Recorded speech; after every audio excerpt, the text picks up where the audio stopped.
We begin in a chamber, illuminated by 4 braziers, burning brightly in each corner of this smooth stone room.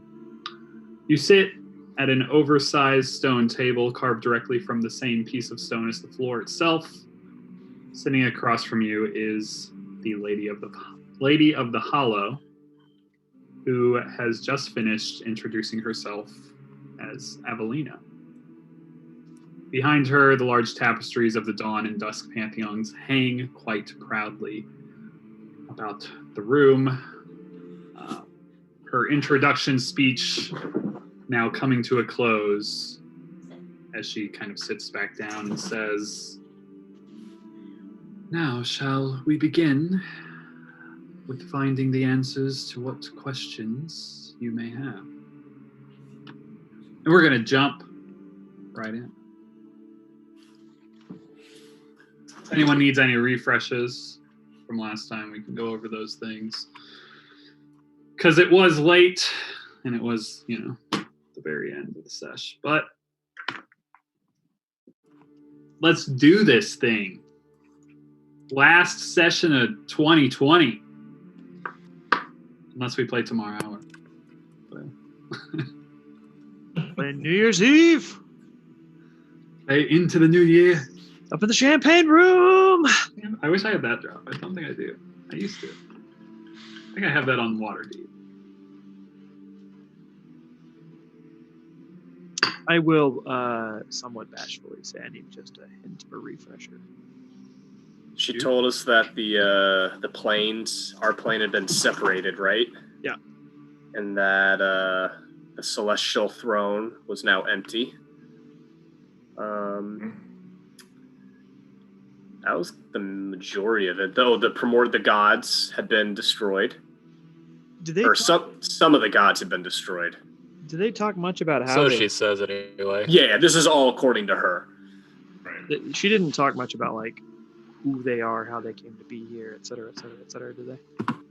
She talked a bit about that. She explained that she.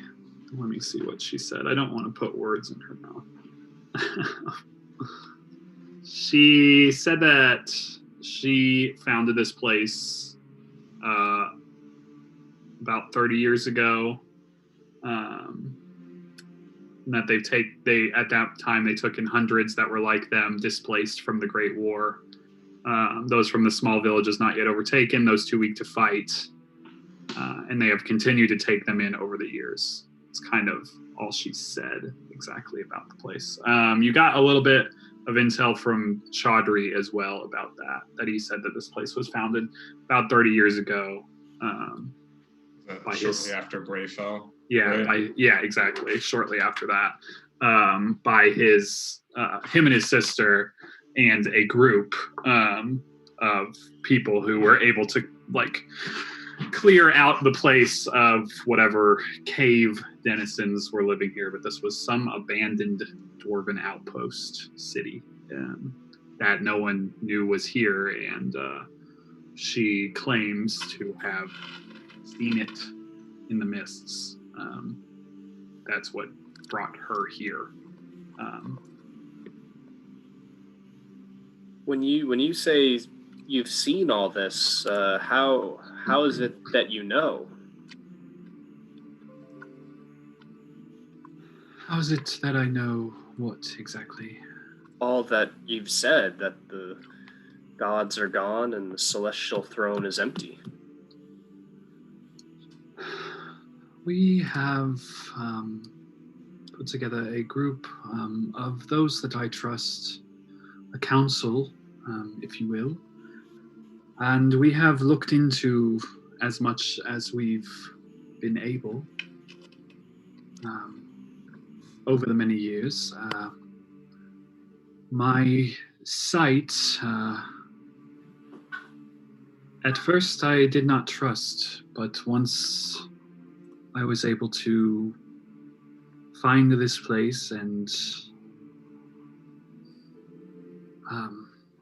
save so many by doing so.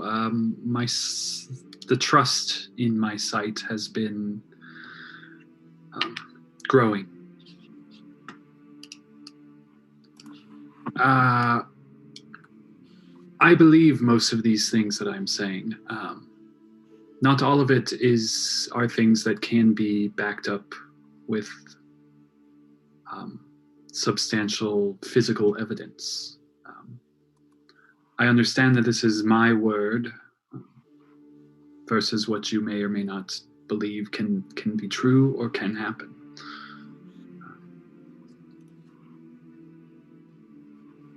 So these, the sight or these visions you have you heard more than just about the empty thrones and this hollow?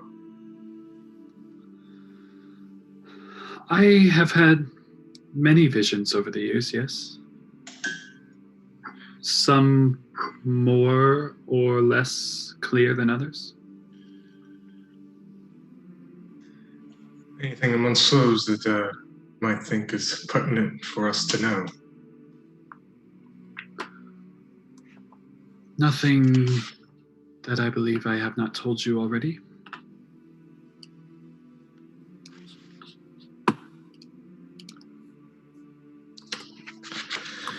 Who or what do you think is showing you these visions if the gods are dead? It is quite curious, isn't it?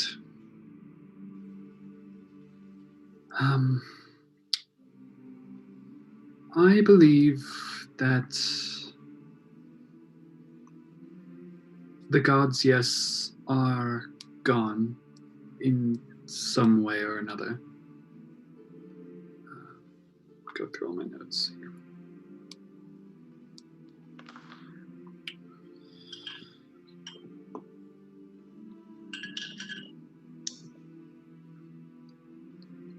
But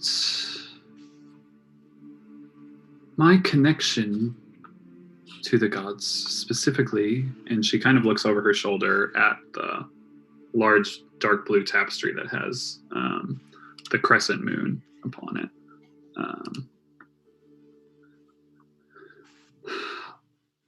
I feel as though I still have some connection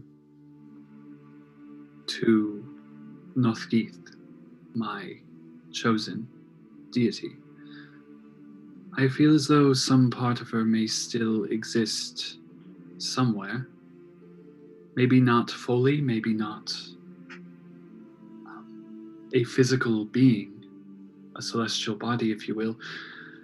Possibly just her essence, because though I saw her destroyed through these visions, can one truly be a god if they can be fully destroyed? This I know not the answer to, of course, but I do know that part of me feels closer to her now than I have before.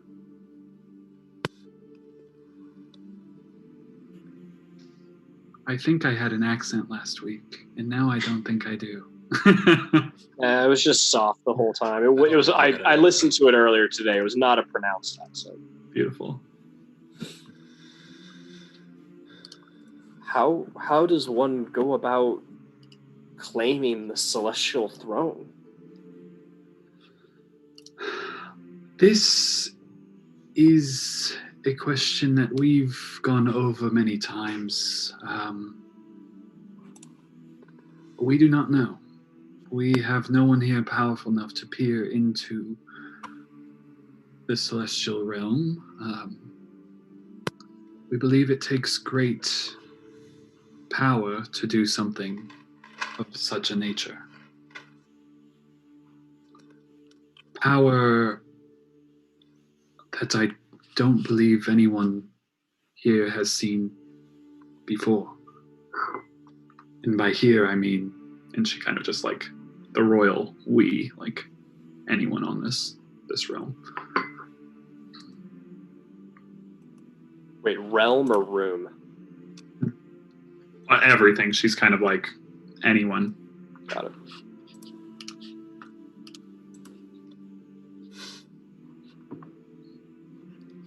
So you've basically had this vision and don't know what to do with it. Yes, I don't know if this is. I don't know if every vision is actionable. I don't know if every vision is meant specifically for me.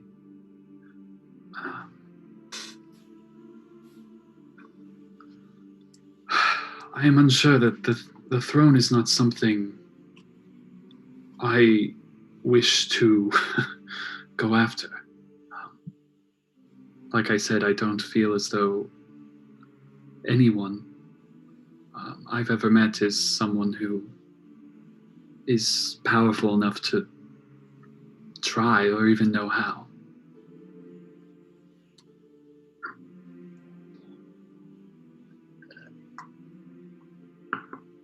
Right. But that makes sense if everything you say is true. But what if you don't know what to do with this information, then why did you bring us here?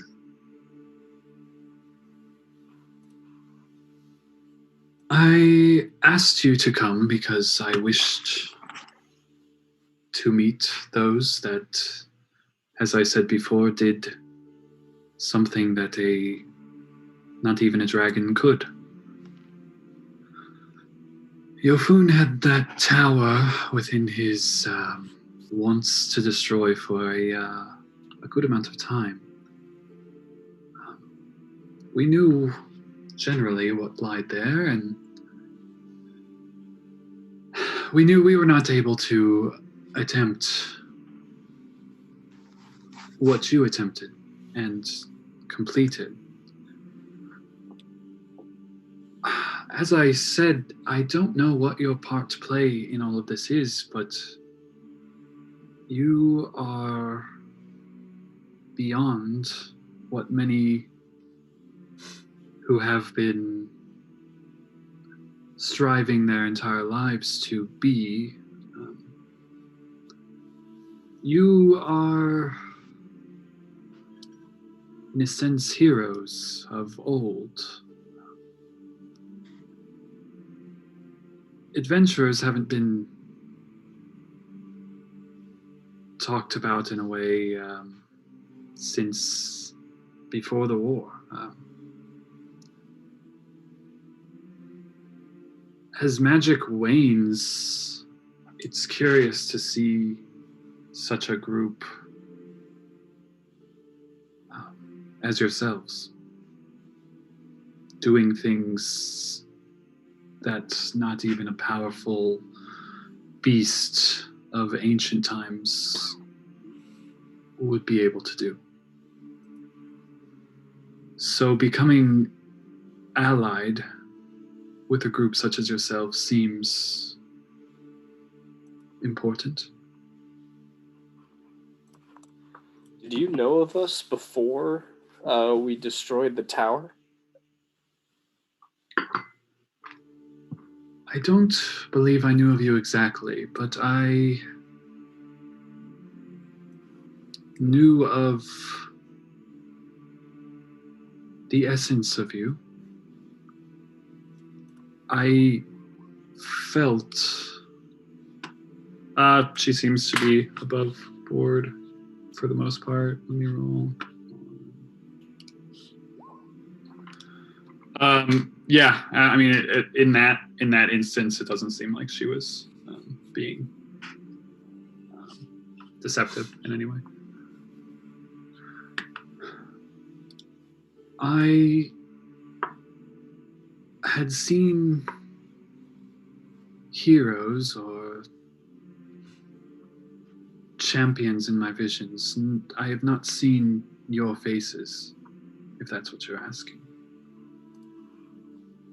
but I believe it's possible that you could be in some way connected to those that I saw. I think calling us heroes is a bit of a gracious assessment. We You did not remove the demon threat from Bray? we may have stopped it for a short while. I don't know if it's gone for good or really kind of how that series of events unfolded, but I feel like we've really kind of been getting along by the bit of our trousers as we've been going. Not so much planned, really just staying alive in the moment as we trek farther and farther north in our initial quest. Quite happy to be alive at this point, but it's really been a strange series of events that's befalled us. And I think we're lucky to be alive. I think we've got what it takes to continue, but we've also fought things that if any one of us fought it by ourselves, surely we'd fall. There is strength in numbers, that's obvious, but we have scouting parties, though not, I would not say, the size of armies or anything as much, but we have parties of scouts larger than yourselves that I would not put up against foes that you had faced, in Bray especially. I have a few questions from Anna that I'm going to sneak in from time to time so Connor gets his questions answered.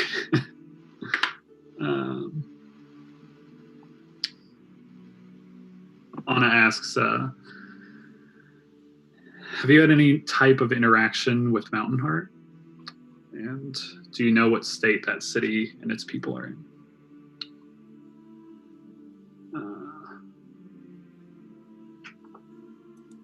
In the early years, we made attempts to contact the dwarves of Mountain Heart, but in some ways, even more so than it is now, the importance of keeping our city safe was the most paramount.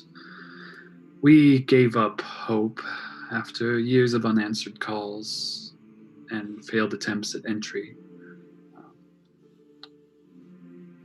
We have seen no signs that anything exists in the Undercity, though it would stand to reason such a city would have survived to the burnings, seeing how the Hollow, she kind of motions around, stands as it does today. I guess it is possible that they have taken an even greater stance on safety and solitude than we do here. The Upper City, however, I can say with certainty was completely destroyed in the war and further done so by the burning itself. It is now filled with undead, much like Bray was filled with demons, only on an even larger scale. Why they gather there is a mystery, but we monitor the Upper City from a distance. And this obviously fills me with much doubt that anything living still exists beneath in the Lower City. Where do you think the undead come from? Is there another tower like the one we saw in Bray?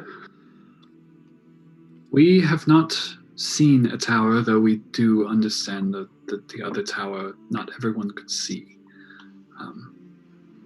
As I said, we keep eyes upon the city of Mountain Heart at all times, especially in these more recent years because of the amount of undead that seem to be gathering. They come from all over. We're not sure if they're just wanderers that end up stuck there or are drawn near by something. I don't know where they come from or how they come there, but groups of them funnel down through the valley to the Upper City and they gather, doing nothing, but wandering through the city, seemingly aimlessly. We've had but one encounter with one, so we don't know much about them, but do you have any idea how long they last in this state of undeath? It seems they rot to a point.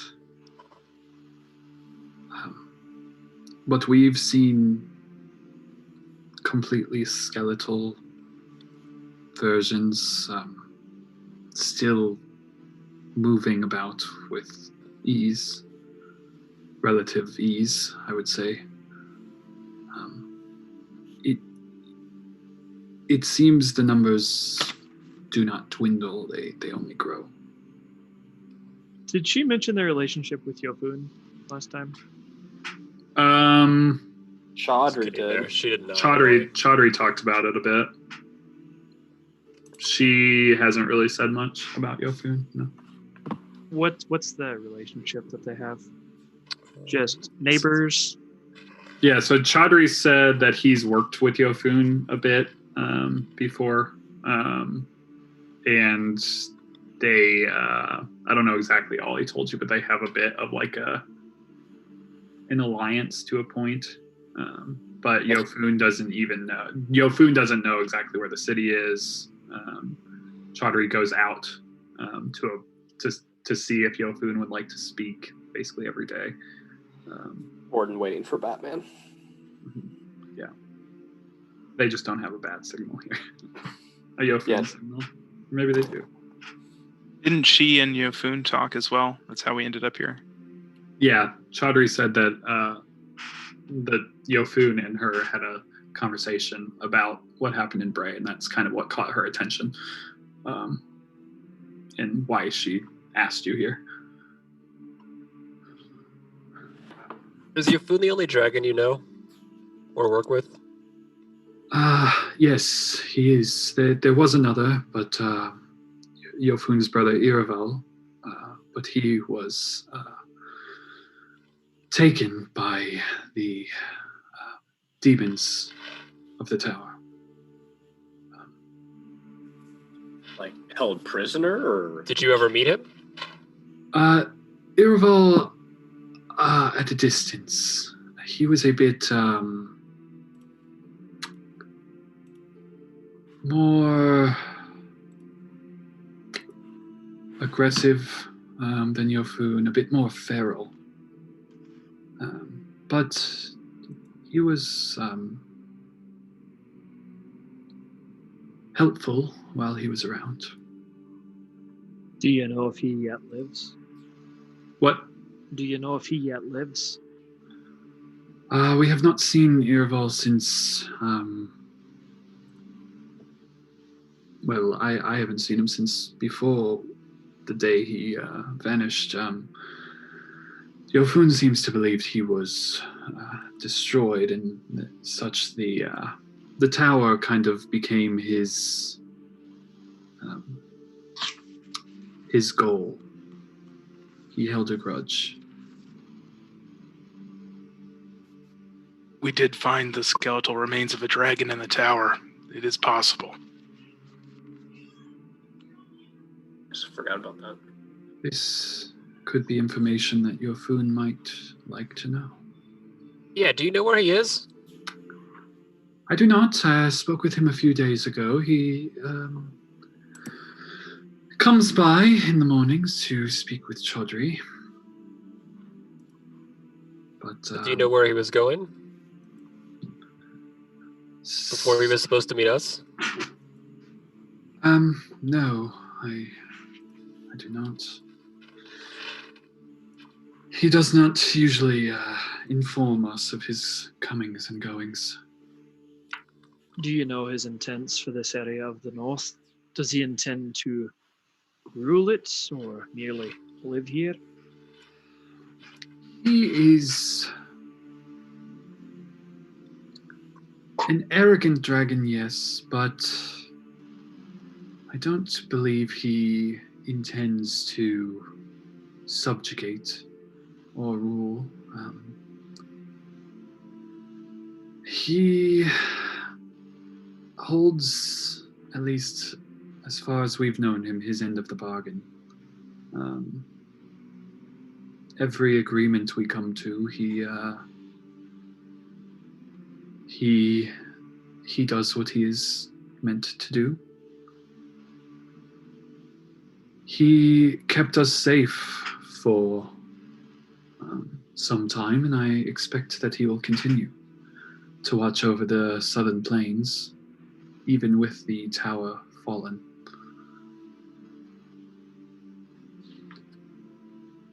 Have you had any visions regarding dragons? Let me see. I cannot recall any visions regarding dragons specifically, no. Do you or anyone else here have any connections to dragons other than Yofun? Or any area where we could learn more about them? There is not dragons, but there are some residents who may have. We have a few dragonborn residents in the Hollow. And about learning more about them, there may be books. We have a small library of sorts. We've collected books from the surrounding area as best we can. We may be able to find something regarding dragons. And can we go there now? Yes, once we're done here, I can show you, have Chaudhry show you the way. What do you know of the Chaos Legion?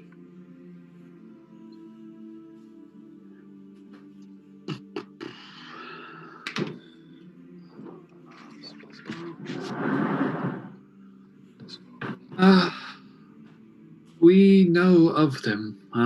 In the early years after the burning, we were a bit more liberal with our exploration of this new world of ours.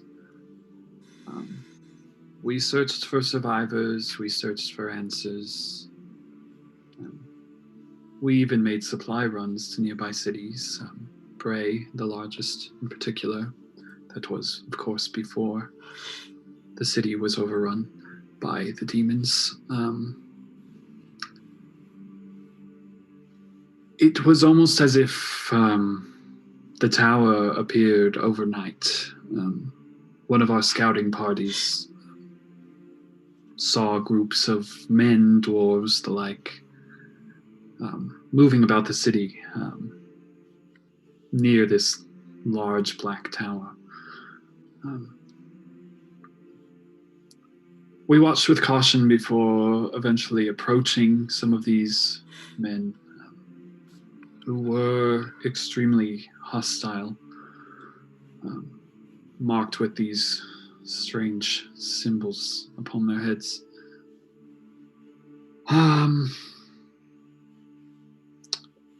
We've pulled back from Bray after multiple encounters kind of in the wilds with these men. We've lost more of our scouts to them than any other creatures since the burning out in the wilds. We've taken a few of them, of course, but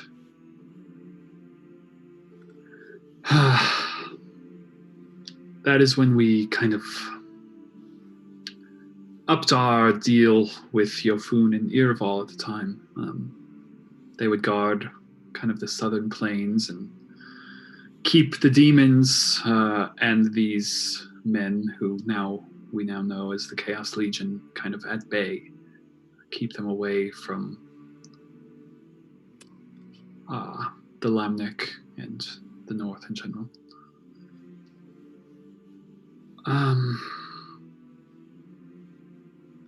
We know that they are led by someone known as Lord Volma.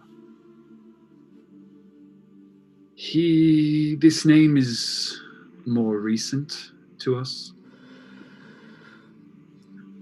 It wasn't until about a year, maybe a bit more ago, that we first heard mentioned of a lord taking up residence at Bray. I have not been able to pierce the mists and see this lord for myself, no matter how hard I may try. We've also not been able to locate exactly where he resides or his whereabouts. But I feel as this name, Lord Volmer, is kind of a key person of interest in finding out what these demons were planning. We know that this Chaos Legion is in the worship of Juiblex, a demon prince of slimes and oozes.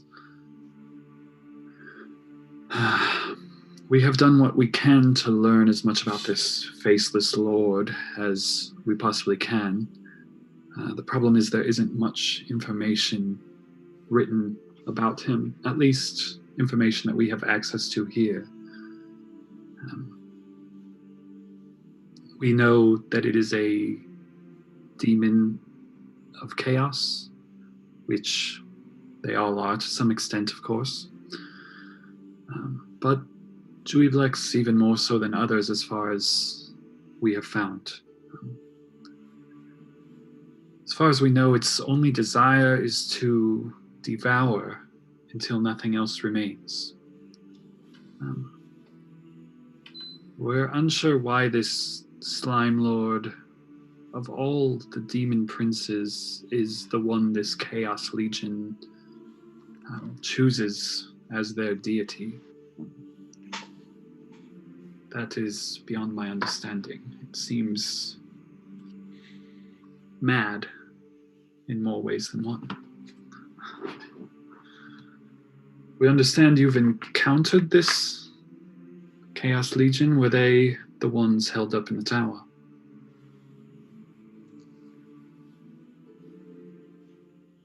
I believe so. Yeah, we encountered them twice for sure, right? Or once for sure. Just a day or two to go after the tower, and then we believe in the tower as well.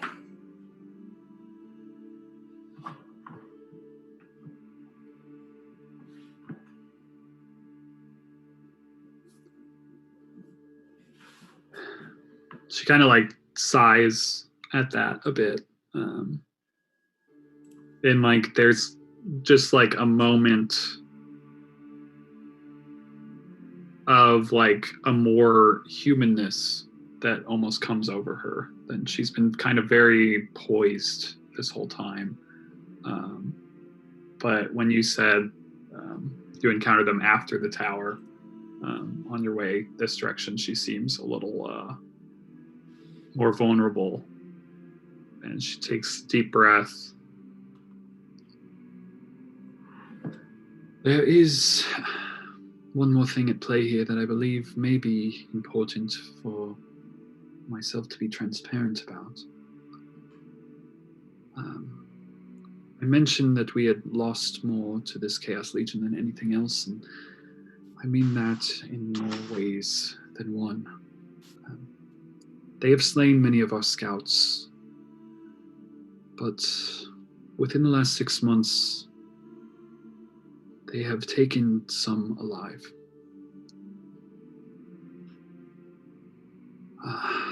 We have, of course, been more careful since that day.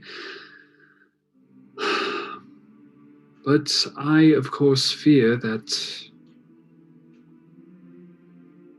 they may uncover our location, or they may have already done so.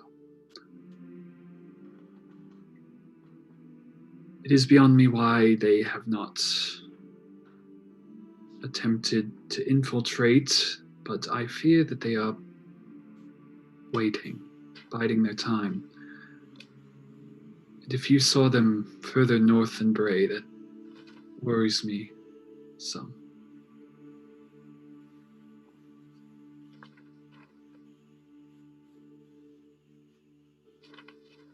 What do they want with you? What do they want? Just to enslave the North? We have spoken to some of them, but they all appear the same. Are they some sort of zealot? Yes, some sort. They seem obsessed with the idea of this Jewy-Blex, bringing him here. As I said, I don't understand it.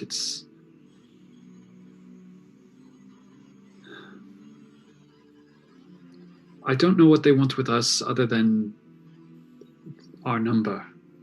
They want to enslave all of us. That is my best approximation, my best guess.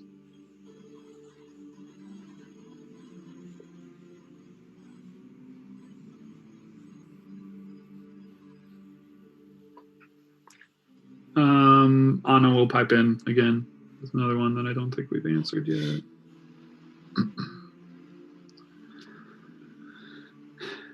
If the celestial realm is as unguarded as you say it is, do you know why the primordials and all the others are even bothering with our realm? Do they need some kind of foothold here for some reason? She will answer. The celestial realm is without gods, but I believe there are at least some protections likely in place. As I said before, these protections that can probably be only overcome by those of great power. As far as the primordials, I know not whether the initial advances on our realm those many years ago when the war first began were a part of some larger design, or if all of this is just the work of someone or something taking advantage of the way it all played out. What I do know is, yes, as far as the foothold goes, a foothold of sorts is likely needed. As I mentioned earlier, for some reason, this realm, our veil, more specifically, has been disconnected from the rest of the material plane. We exist now in a plane of our own, a demi-plane of sorts, I guess we could call it. All the while, all the other planes have begun to converge upon our location. I believe we are a platform, a stepping stone, by which something powerful, a demigod, may be able to ascend to the heavens, claiming the celestial realm as their own. This Chaos Legion may be one of these sects trying to bring forth this Jewy-Blex to claim the celestial realm. I don't know.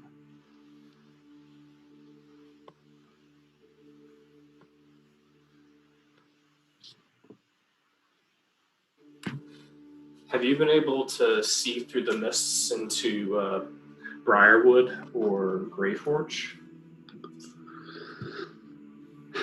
The two walled cities remain a mystery to me. I have attempted, and we have had people see them with their own eyes, small scouting parties, but I can't pierce beyond the gates of the wall. It puts me at great unease to why.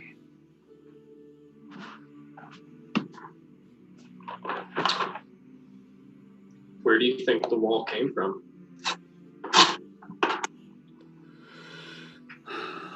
I do not know.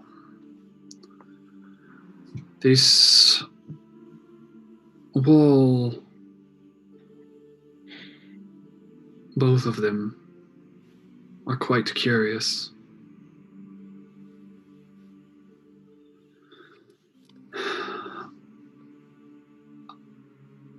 I do not know where they came from. I'm unsure.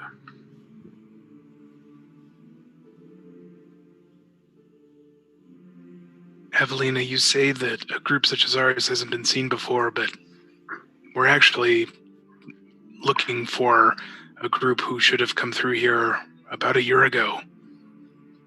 Are you sure that you haven't encountered similar adventures within the last year?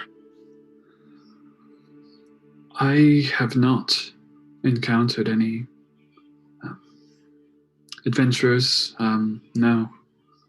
We've had scouts all over these plains, and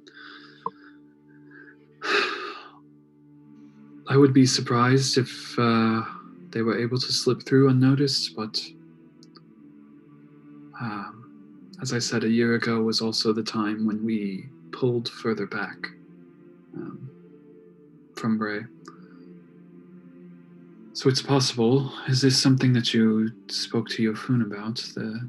It's likely that if someone would have noticed, it would have been him.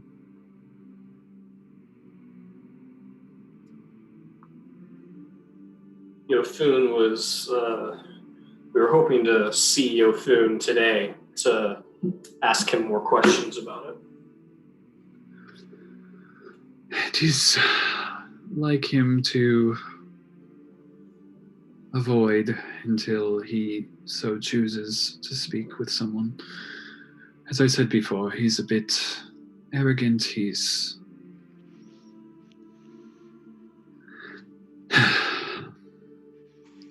as Chaudhry goes out each morning, I'm sure that you'll be able to set something up with the Black Doom. Hopefully in the upcoming few days. Excuse me. She sneezes loudly. Do you know why he's called the Black Doom? I believe he gave himself that name, to be quite honest. I don't know why he is called this.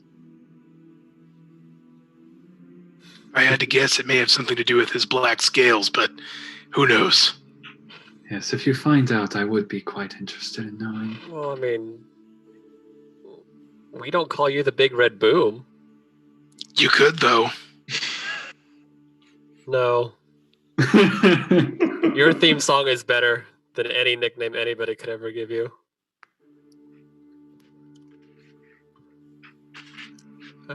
Why are your eyes like hers, by the way? Or hers like yours, whichever way you want to put it. Well, I can't speak to Avelina's eyes, but tieflings often have white eyes. It's how we're born. He'll look at Evelina and be like, well, you're certainly not a tiefling. No, I'm not. I am touched, as they say. These eyes, and she also will motion to the scar, which I'll give you her again. Some of the effects that have since come over me after the burning. Some call it fate touched.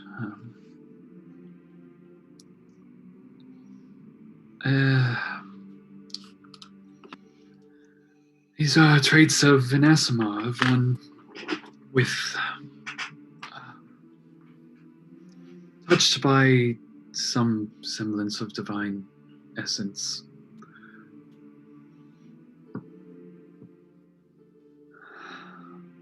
I did not always look like this.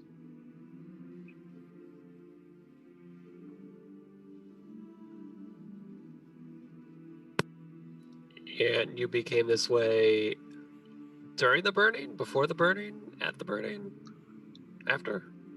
It must have been during, for before the burning I was myself, and after the burning I looked as I do now.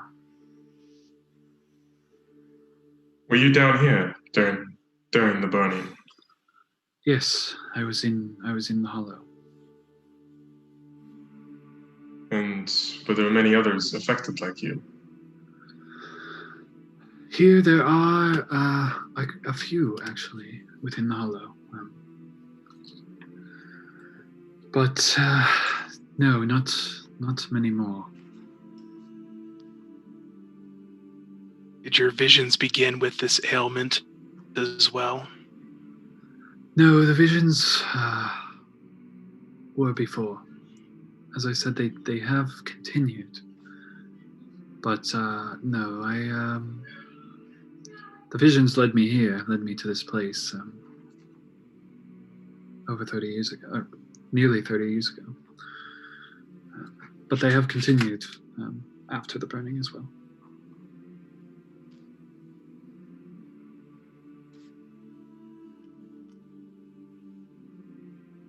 So what happens now? Now you can see this city as you like. You are free to walk amongst the people. Explore as you will. You are free to stay within these walls as well.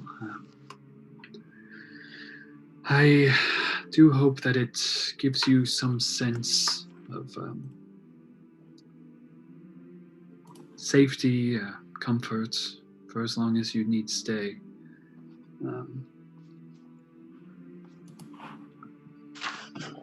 As I've mentioned, I believe that each of you will play some part in whatever it is fate has in store for us. Have you seen us in any of your visions? Any one of us specifically, that is? No. As I said, I have not seen any of you specifically, no. But the mists are not always clear. And I have to take each possible sign as something, as hope. You being here now is something. But I want to give you time to relax from your journey, to recover, to do whatever it is you need to do. Like I said, there are fine artisans and craftspeople here who may be able to help you in some way for your further journeys in the future, or I would like to at least meet you once before it is you are going to leave, if leaving is something that you are deciding to do. There may be something that I'd ask of you, but for now,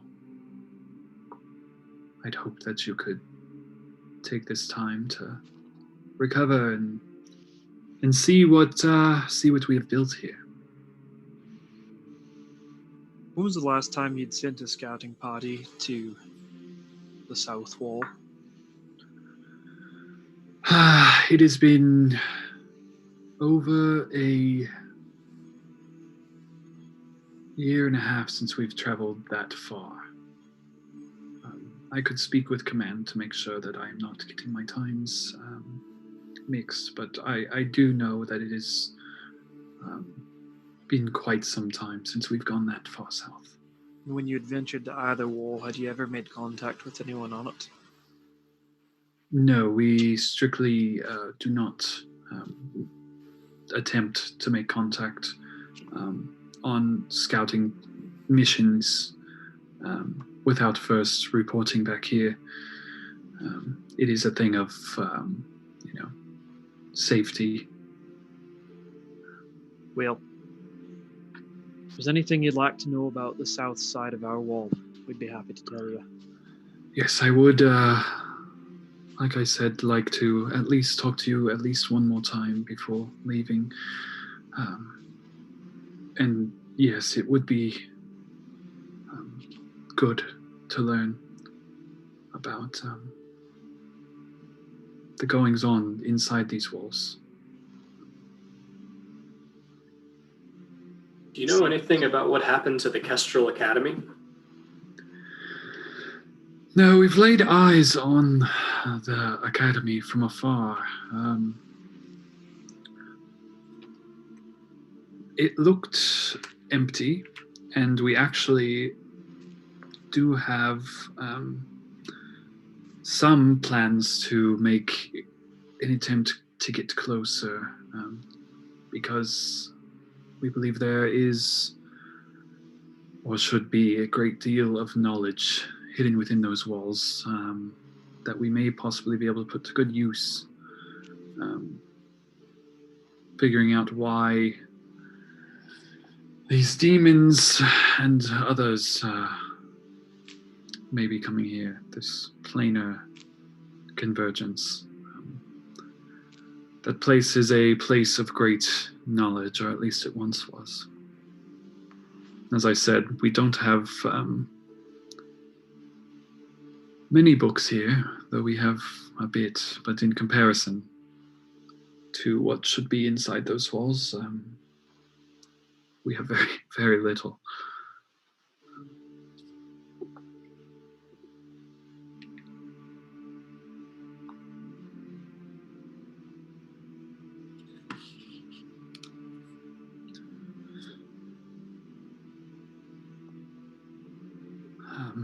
If there's nothing else for now,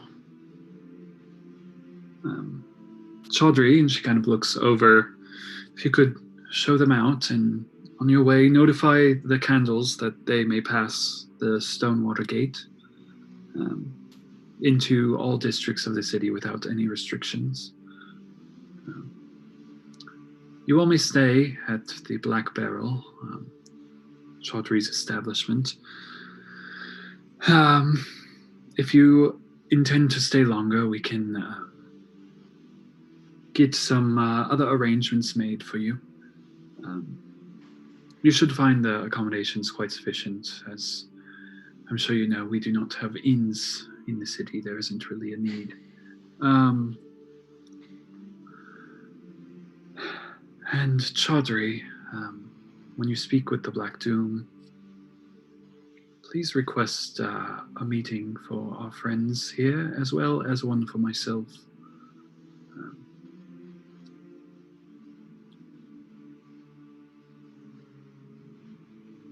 And she will kind of stand up and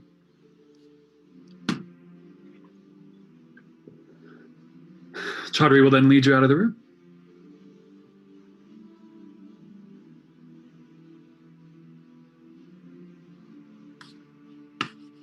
Unless there's anything else.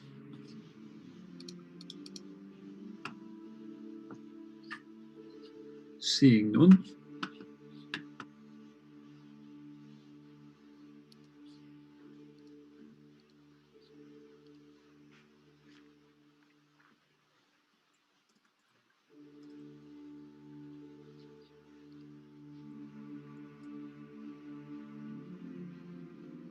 Chaudhry, can you take me to that library she talked about? Oh, yes, I can do that. It's actually, I believe, I know where it is, but the DM has to look at a key on a map. Because I'm pretty sure it's close to Chaudhry's. Yeah. Yeah, it's actually on the way, so I can drop you off, tell you how to make it to my place. That'd be fine.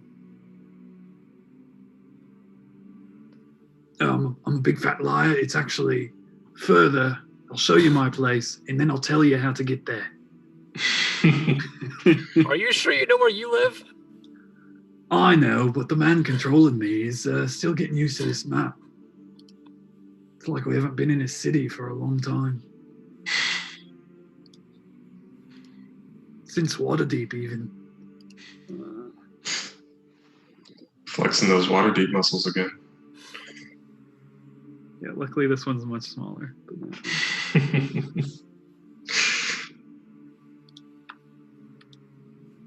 Do love that map. Chaudhry, do you have a workshop or a smithy? Yes, there is a smithy in town. Runts.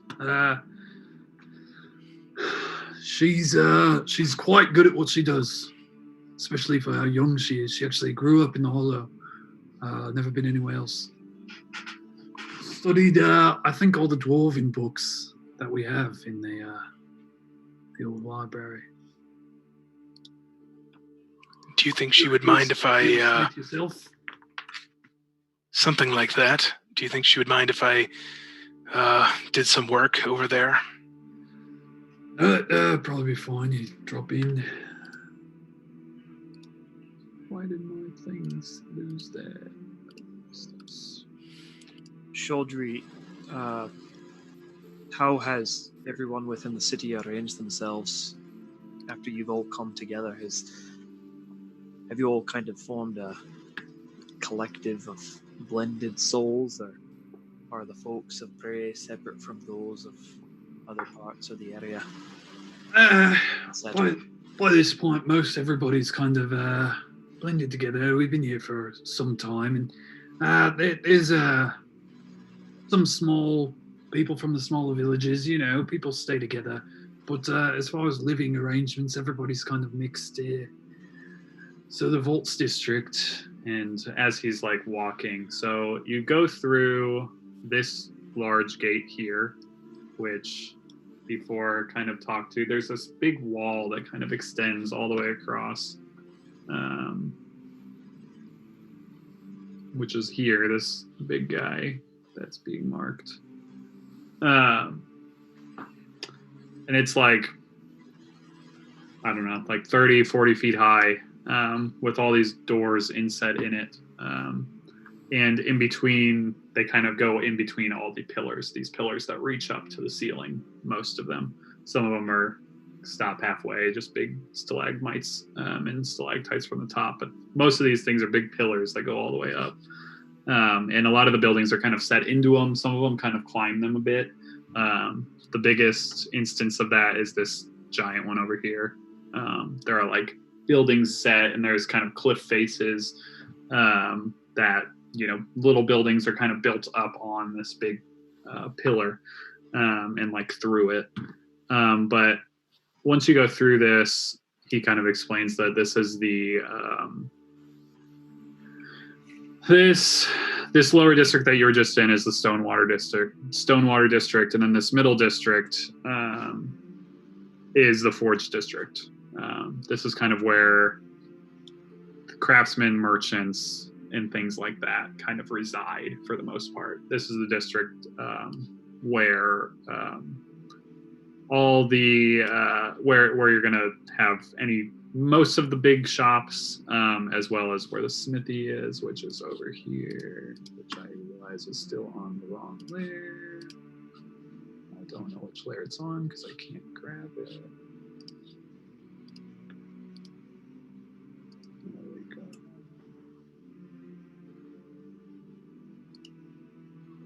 You should be able to see it now. Which is this one, number 4. So he'll actually lead you that way. Could be a little thing. So he'll just go through here. And so when he gets out about here,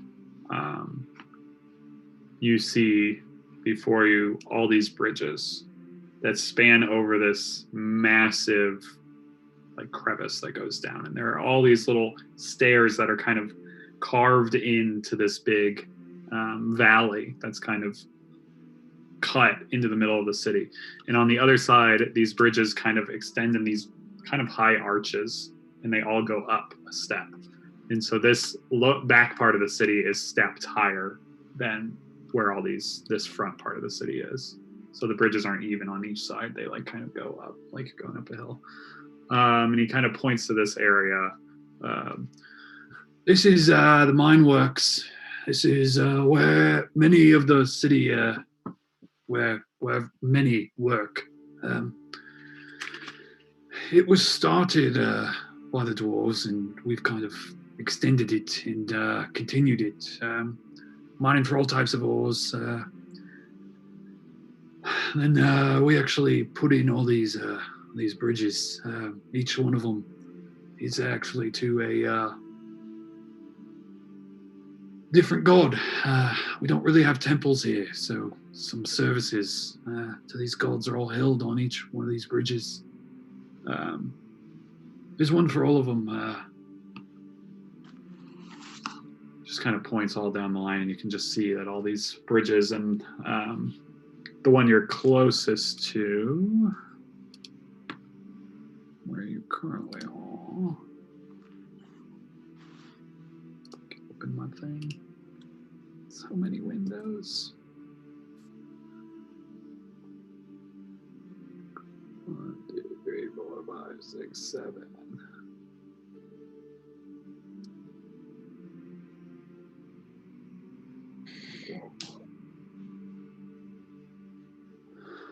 This one you're closest to. That one's Earnsight, the Shadow Walker.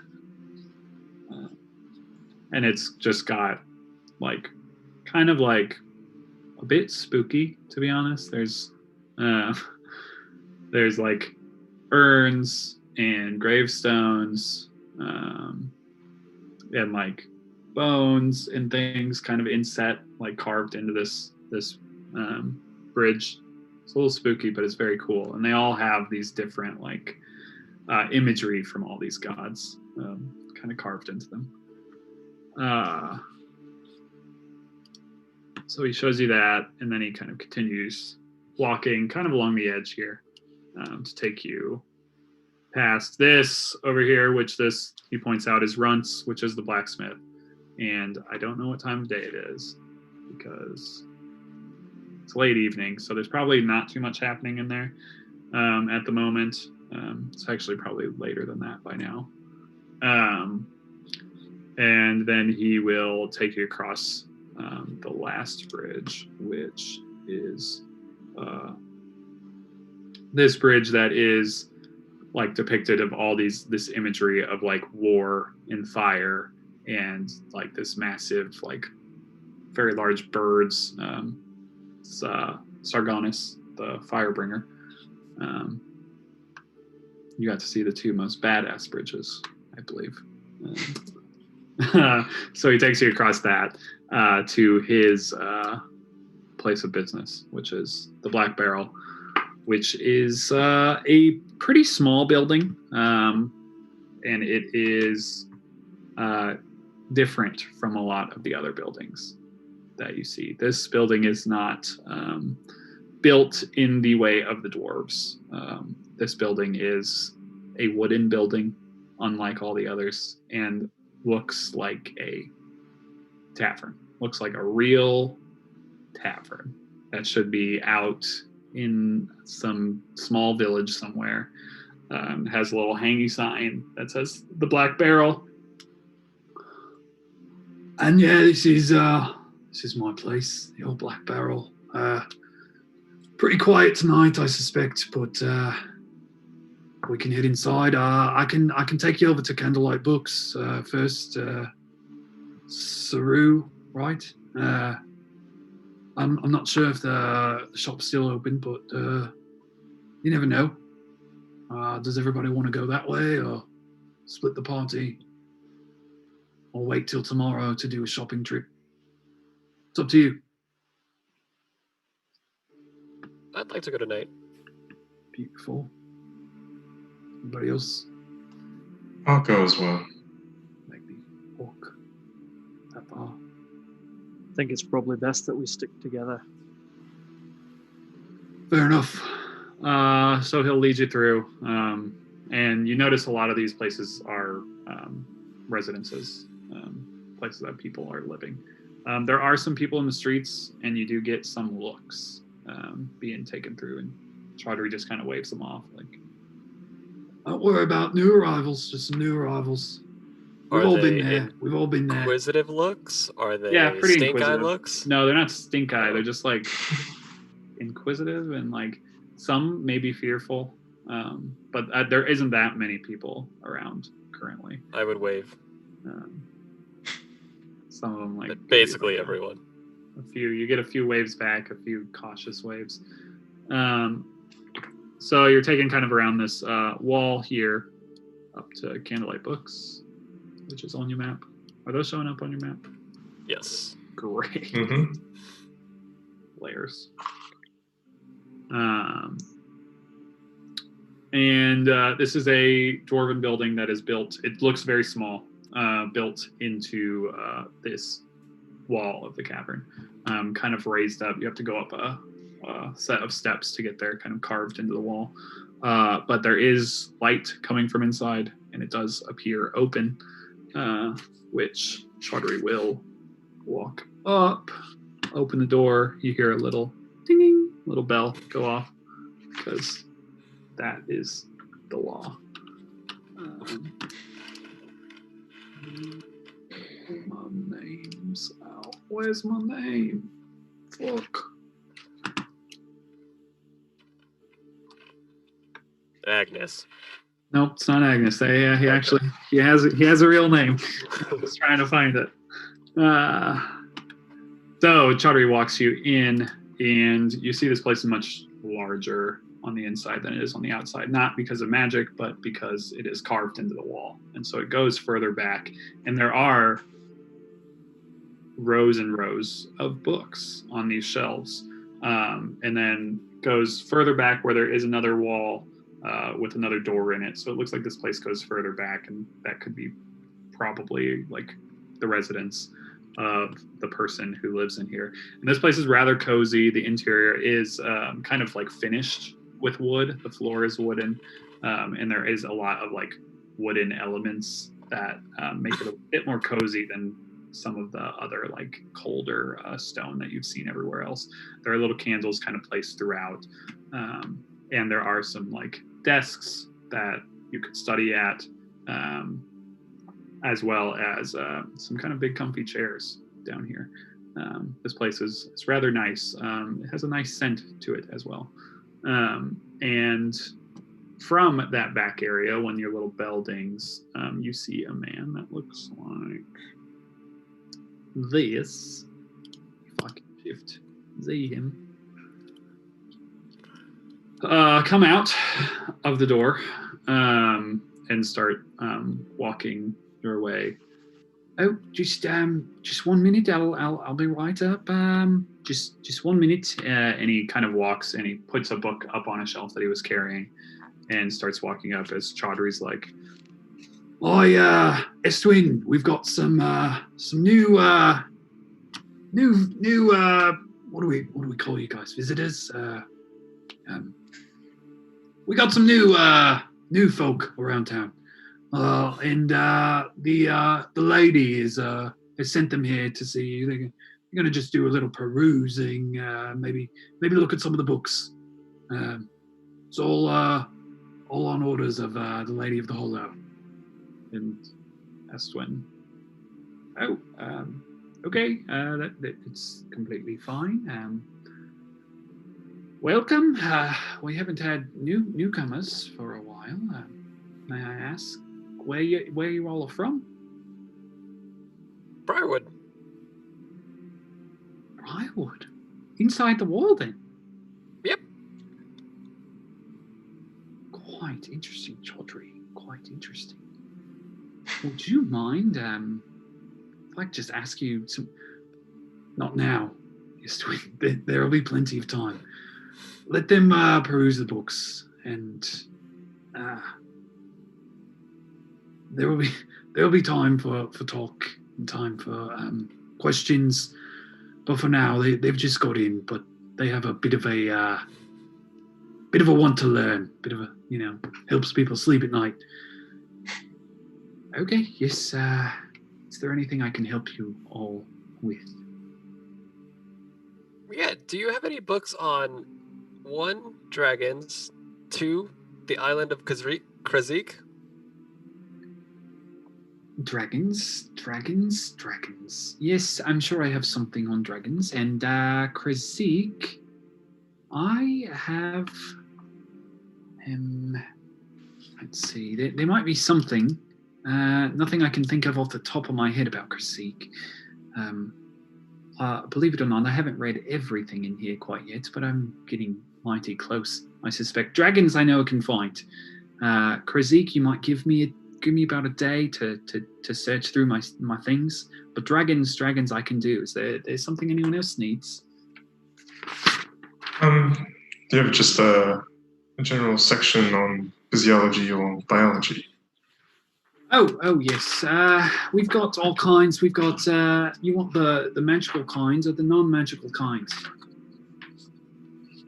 Show me both, I suppose.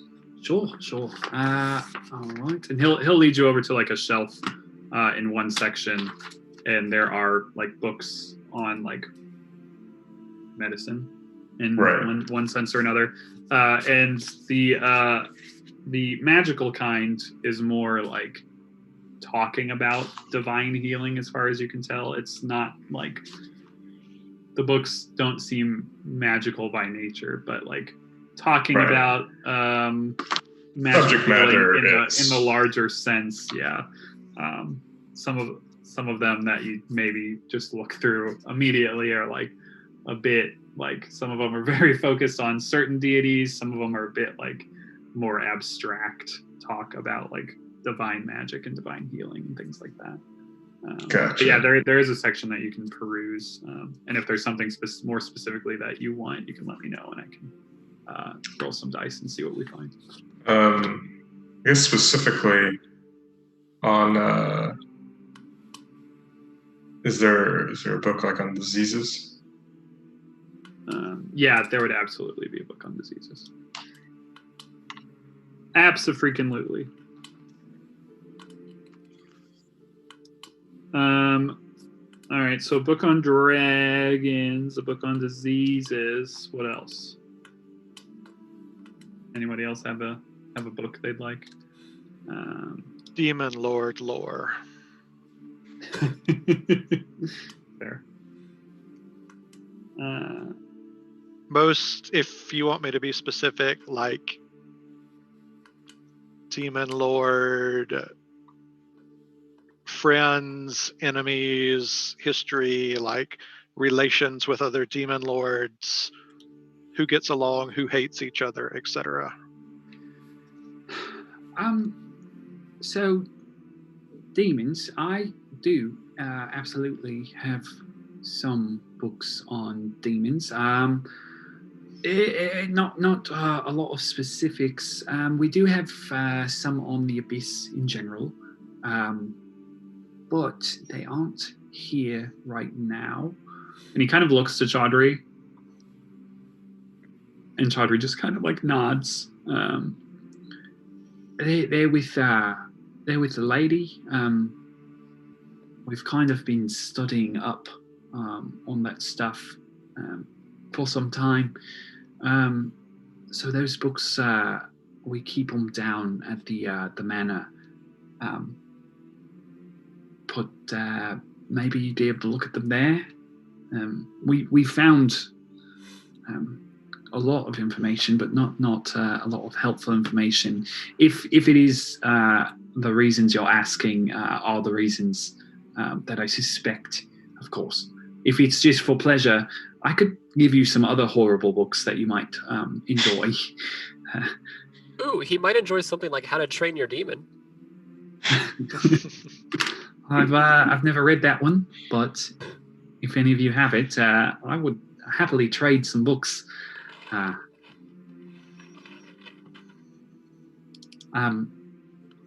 But maybe inquire with the lady about certain books of that nature.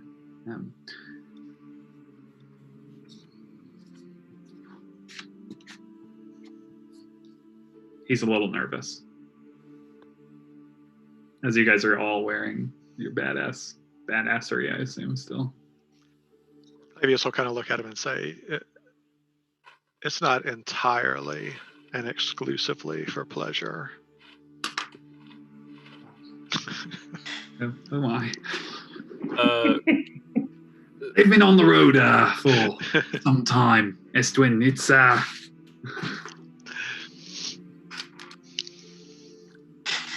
Yeah, Ceru would lean into the librarian dude and be like, he's weird like that. It's okay. Is Ceru wearing my goggles? Or is Ceru wearing Ceru's goggles? Yeah, no, I definitely still have the goggles on. I should probably take those off. They're Ceru's goggles now, aren't they?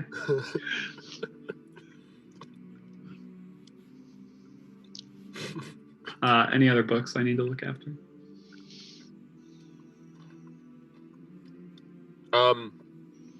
I would guess this is probably kind of sort of dragon-ish, but I would also ask for like a book on draconic language.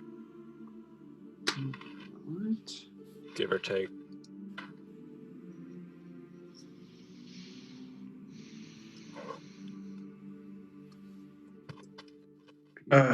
Speaking of dragons as well, do you have any more technical books on them?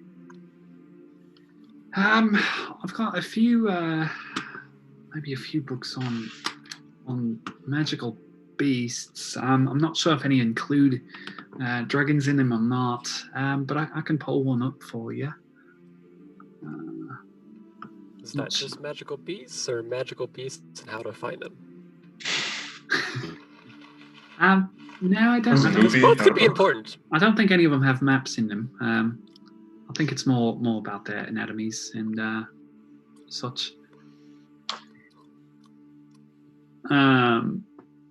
He brings, after a few, like 10, 15 minutes, he goes into the back where he first came out of and brings a couple tomes. One of them is decently thick, and it is a book. There's no markings on it. Looks like a pretty old book, and it is a book like on magical beasts, like arcane beasts. And there is like a small section on dragons and draconic things, chromatic dragons specifically. And then the other book he brings is a smaller book, and it is a book on metallic dragons in particular. And he's like, this is what I could find at the moment, but I'll dig through what else I have. If you come by in maybe tomorrow or a couple days, and I might be able to find something more. That'd be fine. This will tide me over for tonight. But you're welcome. Welcome to look at this.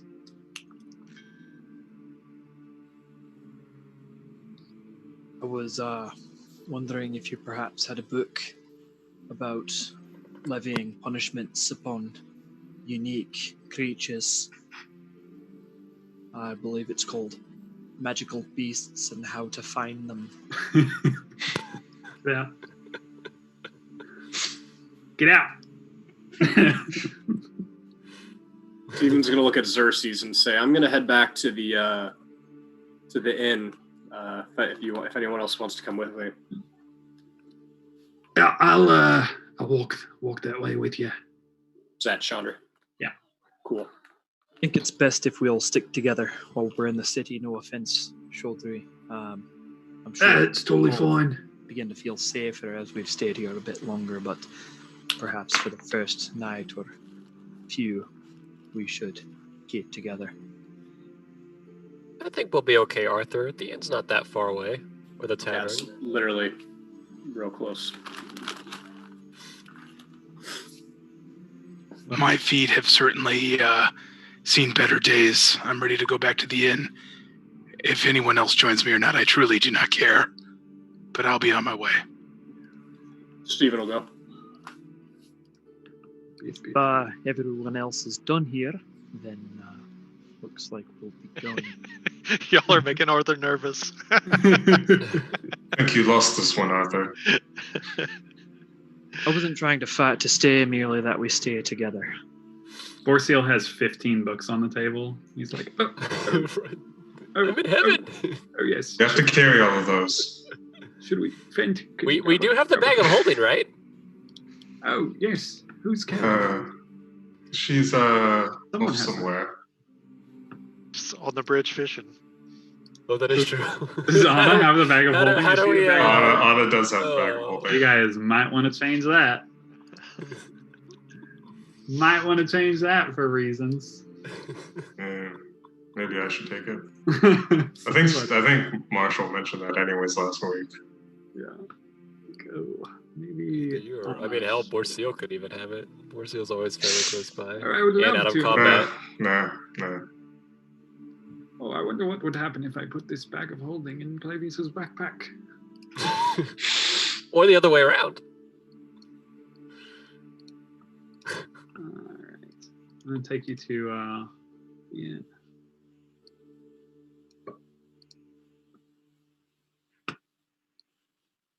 Ooh, there's 2 Chaudhrys. This is getting out of hand. Is one a shadow, Chaudhry? Yeah, he's dark and scary. So yeah, Chaudhry will take you to this inn, and as I said, this is like a really comfy inn. Camera Rock can't see. Camera Rock. I brought 2 Chaudhrys, but I forgot a Camera Rock. What kind of DM am I? Hi, Koopa. Is a camera rock really going to fit in as well in an urban setting? Perhaps we should have more of a Should I make a camera chair? camera chair. Yeah. Do like a Camera barrel. Camera mug. camera sconce. Ooh. Now we're getting real fancy. I'll put him on this table. Why does that bug keep following us? There. Camera table. Or somebody could just be It's a holding the mimic. bug the entire time. Camera rock was a mimic the whole time. Cover up the camera rock with like another thing. Mug. Oh yeah. Oh Someone's yeah. going Look to at this. mistake that for a biscuit. Look at this. This is good.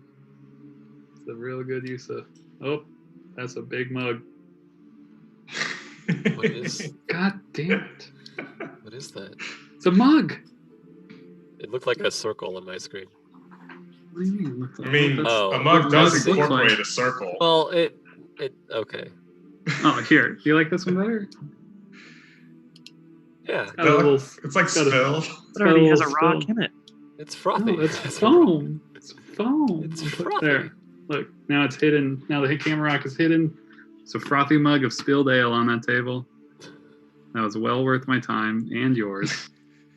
And let's take our 8 o'clock break at 8:38. It's okay. I'm already disappointed in myself that when you were looking for the librarian's name, I didn't yell out Mrs. Hassig. Oh my god! Just to see you try to do a Hassig. I can't do voice. that voice. That's impossible. All right, so the Chaudhry brings you to this fine establishment. Nick's not back for what that's worth. What the hell? He's still at the library. That's fine. Don't. Arthur He's decides to stay back with Mm-hmm. the everyone else. That's good. Either way, you guys end up back here, and if anyone needs to do anything for the night, you guys kind of get set up in a section. It's not on the map, just kind of warded off, where you guys will be able to kind of sleep in the same general area. It's like a room, it's not the room where they keep all the barrels and shit, but it might have been before they moved the barrels out of it. Who's to say? Gotcha. Chaudhry lives above, like on the floor above. But yeah, it's a nice little inn. I really like this little map. It's cute. Got these two burning pots of stew in the middle. Like, Excellent. Steven's gonna. It's not a rug. no, I'll never put a rug in a map because it'll scare everyone too much. Yeah, that is correct. I've learned my lesson. I'm way less scared now. Yeah, frightening when you think there's a rug. Rugs are scary, man. Ooh, doing a little wood carving. Love it. Steven's carving and then he's going to bed. Great. I think Isabel actually wants to talk to Steven for a little bit. Damn it. It could be while you're carving. Yeah, that's 100% gonna happen. Nope, you gotta have to re-roll that carving check. Sorry. Yeah, you're fine. Yeah, so as you guys kind of like ease down, there's nobody in the tavern tonight, but Chaudhry is happy to pour you guys some of the black, and which, if you recall, is like a fungus beer. And he has some other things too. He has wines and things, pretty older vintages, not quite Clavius whiskey old, but yeah, he's happy to kind of just offer you guys up some stuff, and he's not charging you tonight. So, for what it's worth. Now would be a great time to have any convos that anyone needs to have. Stephen, don't need to stop your work. You made mention of the academy earlier. Did you go there at one point?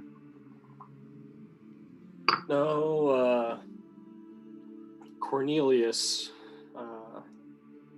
he was from there.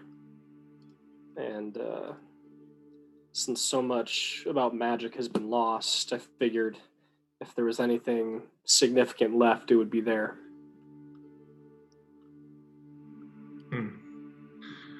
Yeah, if anything remains, that is. It was a good place. Did you go there?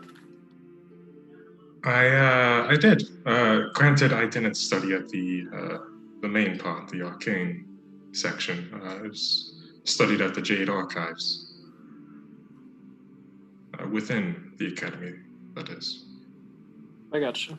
That's awesome. Why'd you leave? I joined the war effort at a certain point. It was a lot of pressure back then to do something, to try and make a difference.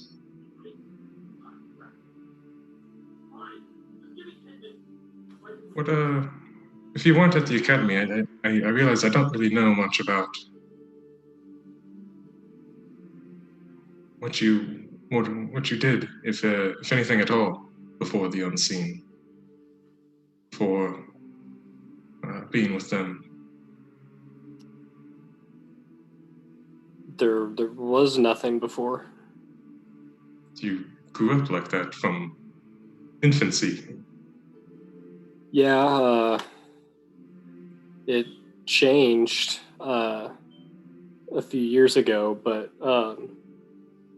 we always lived with the captain for as long as I can remember. And when you say we, you mean you and Cornelius? No, my mother. No, I didn't meet Cornelius until I was a child. And living with the captain. Your mother, she's still around or not?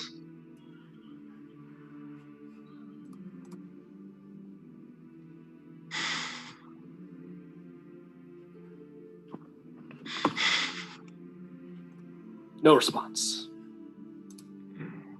Down carves. Carves pretty well too. Turns out. Clavius will see Stephen looking for an out and say, I nearly wound up at the academy myself. If not for this, and holds up his coin, spins it around in his fingers, and throws it back in his pocket. Sometimes fate has a say in the places we go, I suppose. Have you shown us that coin before? I don't think you have. I don't know. No, it was in a flashback.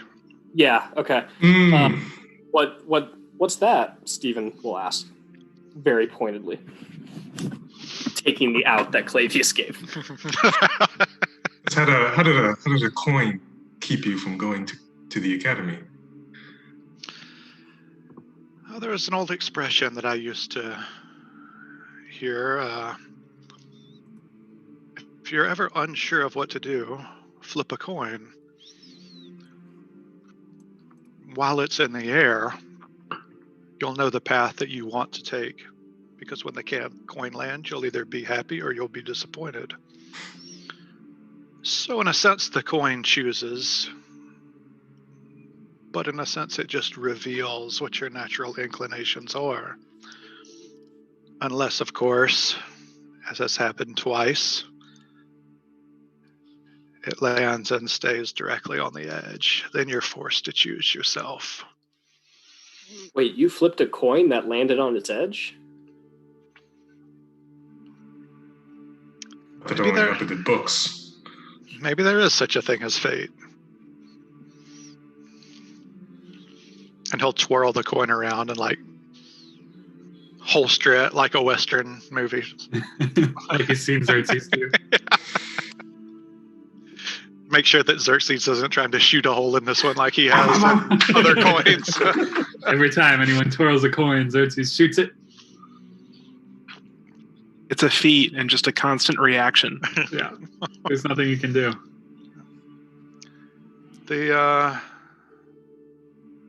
The choice was between the Academy and Central to study with the Paladins.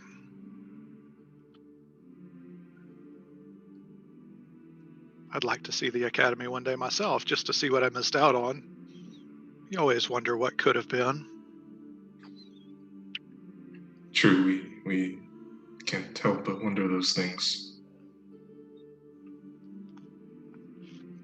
Sometimes I wonder if I had not gone to the academy, what might have come of my life. But I try not to waste too much thought on it.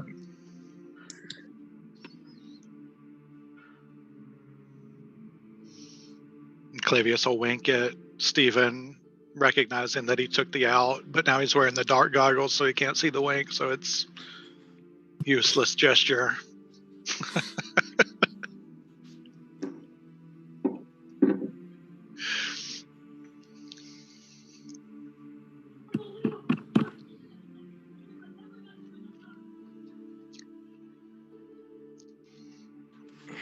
Isabel will just kind of nod to the two, get up and go move to start your own thing. Anybody have anything else before bed? Nope. Stephen, once he's done carving, is going to go to bed. Yeah, I want to sit at a table and pull out the bottle of whiskey that has been opened and usher Arthur to come join me at the table. Fent, upon hearing the bottle open. What you got there? Chandra too, right? Yeah, probably. Chaudhry might at some point notice. But Fent's definitely hovering, just because I feel like it has to be said. Fent's either fishing or drinking. And would you go take Cat to bed? It's a little past its bedtime, and warm up the milk as usual for him. No! That's really weird. No, It took on a really weird connotation. I'm not, no. I'm not happy with what just transpired. No. Like everybody's going on record as disapproving just so it'll be in the video evidence. Yeah, no. Let the record reflect It that the happens as it DM was happens. out on his own on this one. I don't do anything. The music just plays when it needs to be played. It just does it. Nothing I can do. All right, go on with your conversation. And? Do it. There's no going back now. Man. See? That cat's never looking at a fence the same way again. Maybe the cat was the one that instigated it. Who's to say? Shouldn't have been dressed like that. Oh, God. He's wearing a kind of mustard yellow tunic with a green cape, with his paw outstretched. Bracers on his arms. I was imagining the Leia bikini on the cat. But that's just me. Cat sitting on the bar. Sit next to the cat at the bar. Hell yeah. Isabel will.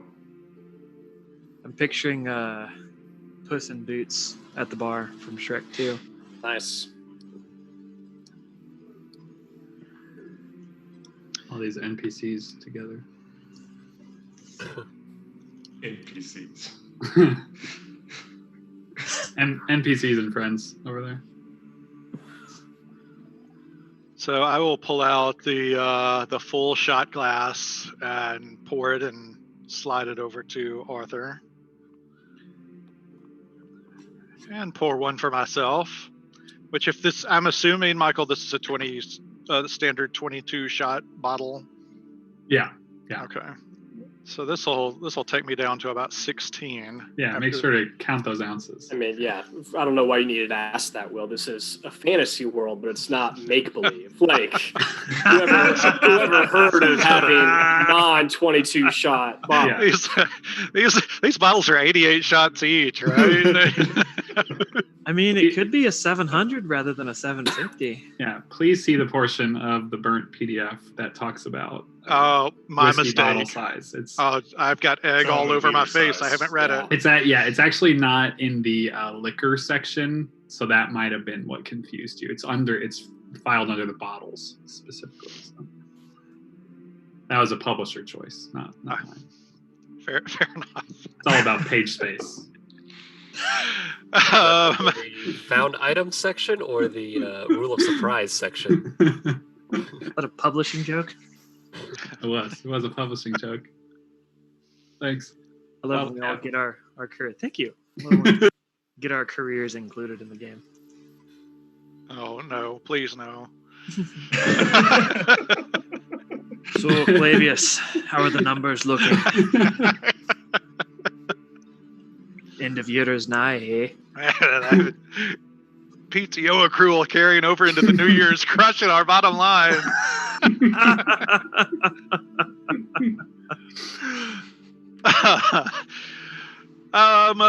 Clavius will get back on track in game and cheers Arthur, and will take off the dark vision goggles and put them on the table and say,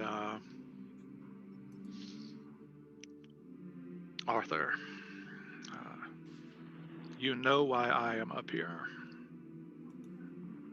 To put it simply, I'm up here to figure things out, to find out what's going on. And we found some clues. The halflings, the dragon, the tower. And from those halflings, I got this whiskey. And from that dragon, I got this, and lays it on the table, this warhammer. And from that tower, I got this shield.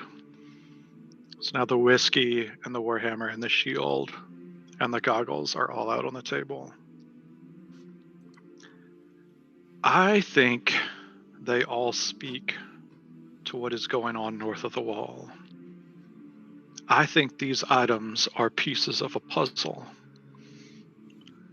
So if you happen upon another puzzle piece, whether it be from halflings, dragons, or towers, I know these, and pushes the goggles a little bit closer, will be tremendously beneficial to you as you lead our party. And I will gladly trade them for a chance to hold that knowledge in my hand if you happen to come across anything that fits the bill.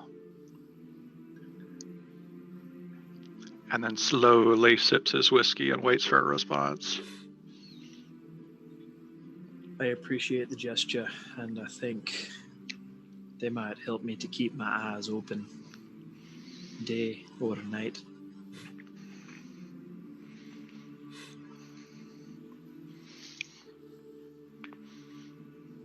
I think they could be tremendously beneficial, but I do live by a certain code. Nothing for nothing. I made the stronger argument, barely, when I talked them out of Ceru. And I gave up something valuable to me.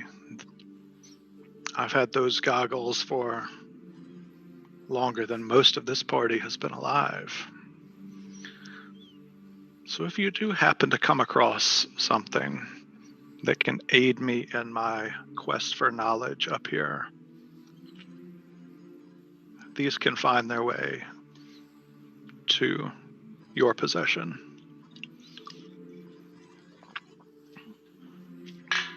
Are you offering them to me now, or is it a promised gift in the future?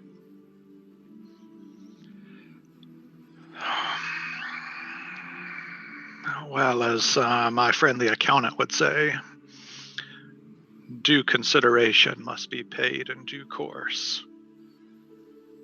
I'll hold on to them.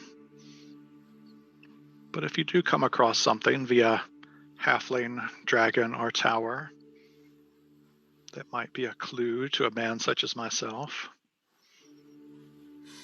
know that they can be traded very quickly. Well, it's a shame there's one less tower in the world now, isn't it?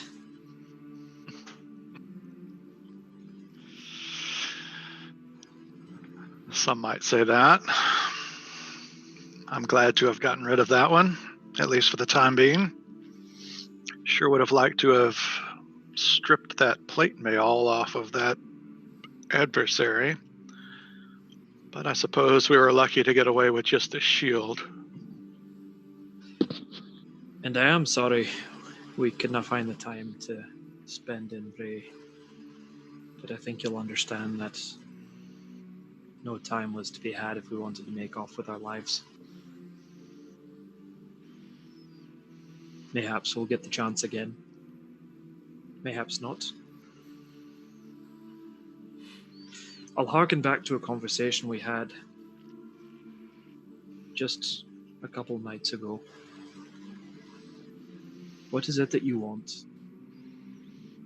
Why are you here? And how much longer do you intend to stay?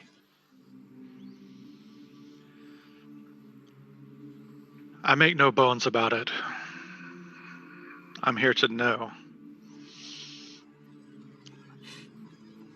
You're not going to find me going up to the door of Mountain Heart, dropping off a note, and then going back to Briarwood to live out my days, sitting in a tavern listening to myself talk about the one time I had adventure in life. We have a unique opportunity. I don't intend on being an errand boy. I intend to figure out what is going on. And I intend to find a way to use that to make things right. Do you intend to do it with the group or without? I absolutely hope it's with the group. I would be dead already without the group. And I like to think I'm doing my part to keep the group from dying.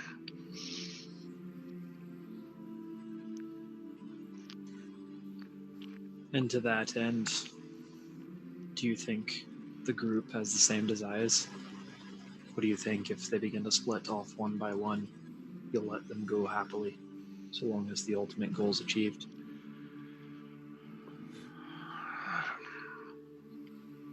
Do you remember back in Briarwood when we were all brought into that great dining hall, how Lord Briar greeted us. He said, "You have been chosen, each and every one of you, for a reason. Leading a group, using my skills and my charisma to make sure that they coalesce and come together. That's not why I was chosen. We have someone fully capable of leaning in to that mission. I will support you, but I don't have the skill set to keep this group together." I fear I don't either. A great example of that was in a bookstore not 30 minutes ago.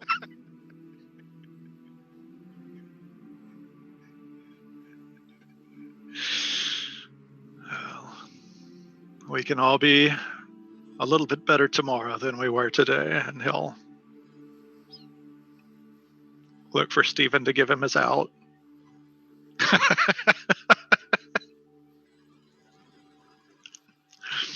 You hear Steven hit himself with the whatever he's chipping away at. Ow, God, what?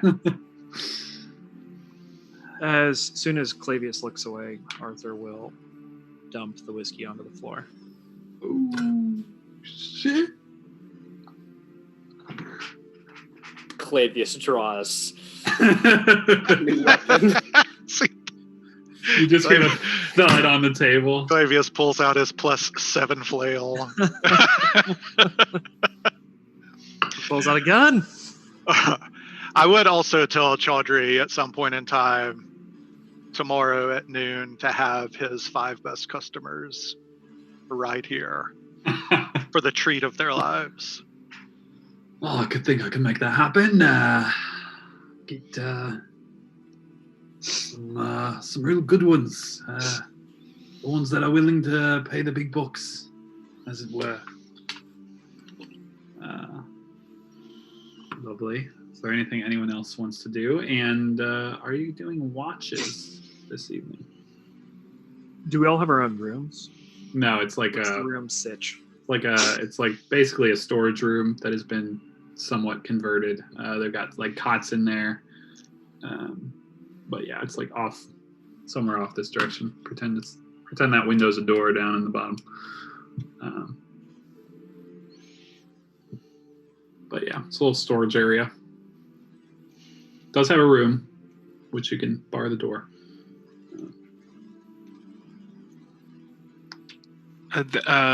There's a few things I want to do. Yeah, absolutely. So Xerxes will actually plop down next to Clavius at the table there with Arthur. And we'll say, feels nice to be in a proper place once again. Sounds like we may be here for a while, which is great news for me. I haven't been sleeping very well on the road. I don't know about all of you. It'll be nice to have some well-deserved R&R. Clavius, do you still want me to try and fix your armor?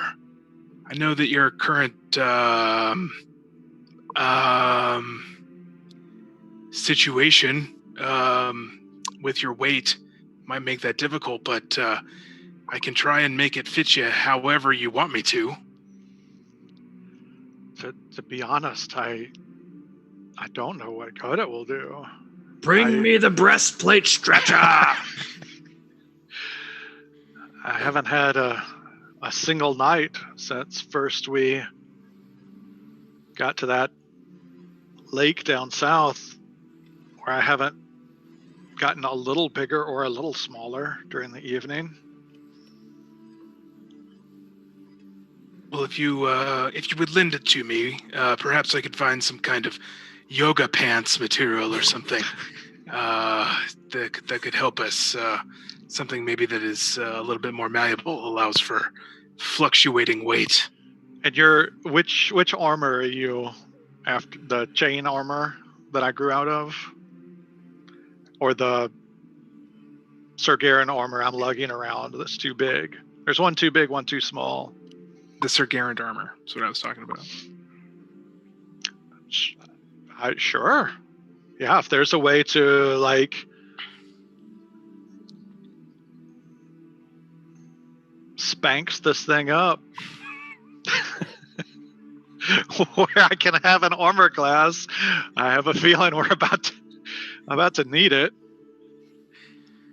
Well, I make no promises, but I'll at least try my best. I may be able to sweet talk my my way into that smithy down there. I don't know, but I'm certainly going to try. Hey, Ceru, do you still have that broken bow? He's gonna turn around and be like, "You, sweet talk." I'm charming. I don't know what you're talking about. Yeah, he'll be like, "Yeah, I still got it," and he'll pull it out of whatever bag he's or pocket, depending on how broken it was. Well, why don't I try and fix that as well while we're here? That's fine. You're I give holding it to him. 70 pounds of stuff now. Do you need help? How's your hip? Well, it comes and goes, Clavius. It comes and goes. But if you wouldn't mind lugging it over to that smith shop in the morning, that actually would be way more convenient for me. I'll carry the bow, though. Thank you. Oh, Oh, are you sure? I'd hate for you to lose sleep over it. Hey, if you well, 2 pounds. you want to take the bow, I'm cool with that too. No, you can have it. Lovely. Clavius, how loud was the initial part of your conversation with Arthur, specifically when you were talking about the goggles?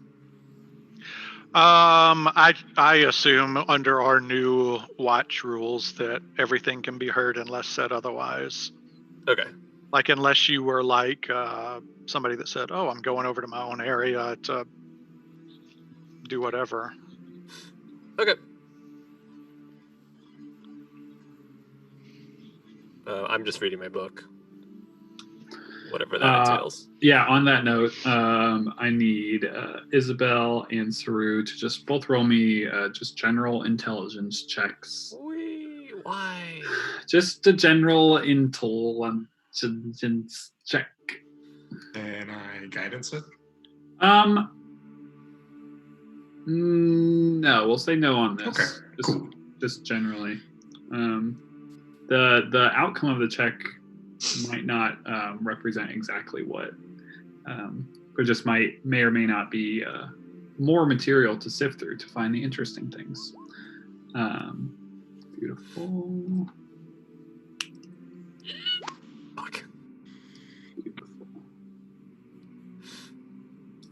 All right. Between sessions, the two of you will get Email. some emails, from me. Regarding some things you may learn in those books. And that's probably how most book stuff will work as far as like finding books and stuff, because reading them takes time and, figuring out how the lore of each book works. But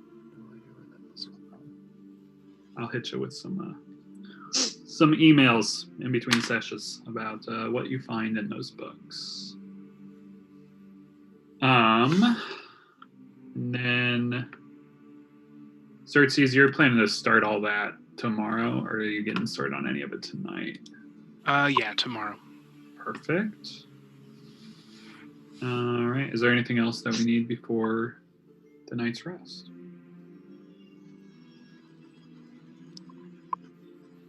Seeing none. You keep watches? I was about to ask, are we doing watches?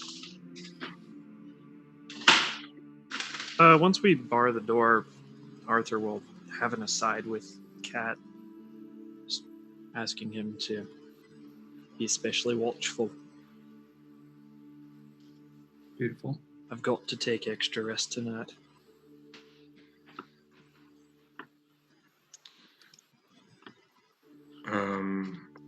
Do you think Isabel would do something?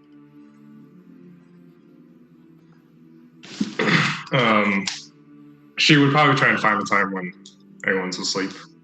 that's possible. Absolutely. Wait out everyone falling asleep. That is easy enough.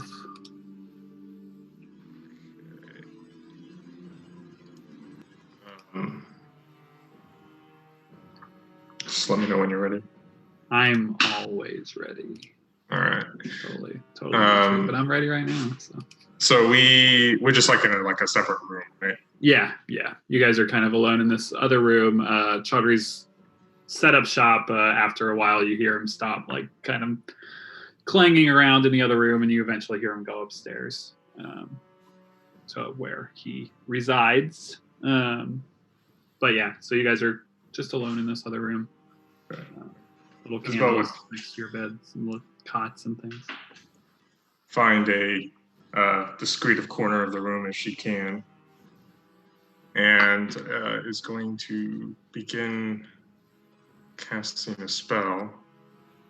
Fireball in the middle Absolutely. of everyone. Finally, set this up from Totally the on my beginning. spell list. You were supposed to kill everyone. It's taking you this long. I messed that up, Michael. Anyways, part of the spell, she begins speaking normally, like normal, as she casts Sending. And what she says is, "Mother, are you all right? What of the rest of the family?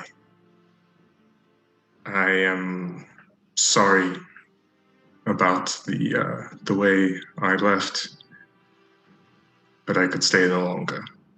And that's 25 words.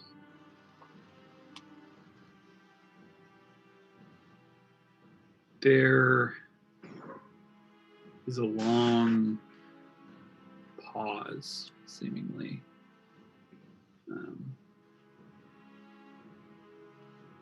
But you feel almost as if like there's like bated breath.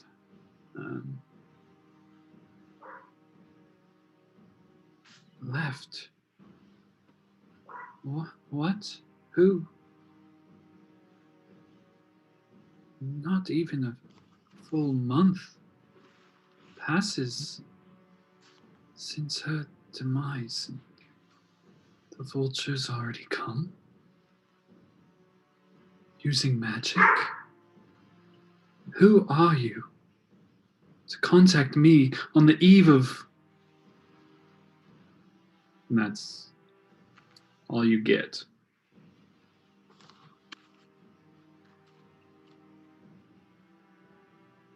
Okay. What was the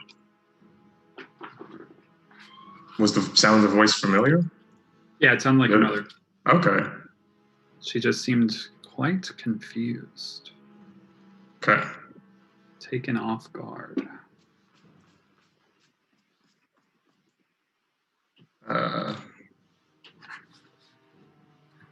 think Isabel is also very confused now. And we'll spend time before going to bed thinking about it.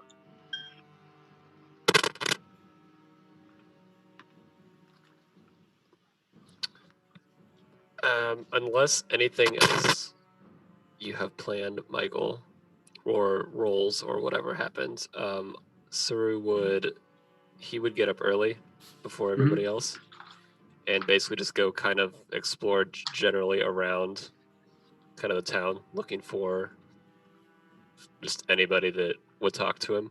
And he would also leave the goggles on top of Clavius's bag after hearing what he said at the table to Arthur. Stephen would be up since he only needs 4 hours of sleep. That's and true. he is copying another spell and doesn't care at all. Just kind of waves at you as you walk out. Yeah, Anna and Sarah would likely be up too. They'd probably be in the other room. But something tells me they wouldn't mind either.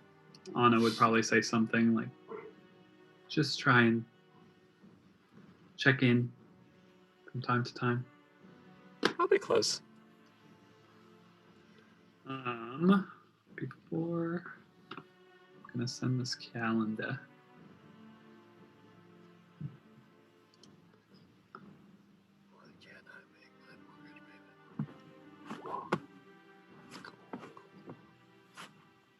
So we actually have a cool thing happen. A holiday, as it were. Oh, hell yeah. As the months change. A Harvesttide. High Harvesttide. Helwyn's Holy Day, actually. This is the day when basically was a feast day to celebrate the harvest.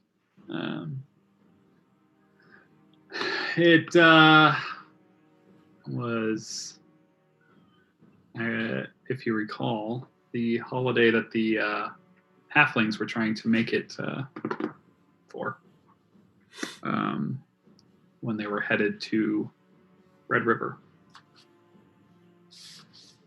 If that's, to be believed. But yeah, so that's a little fun tidbit.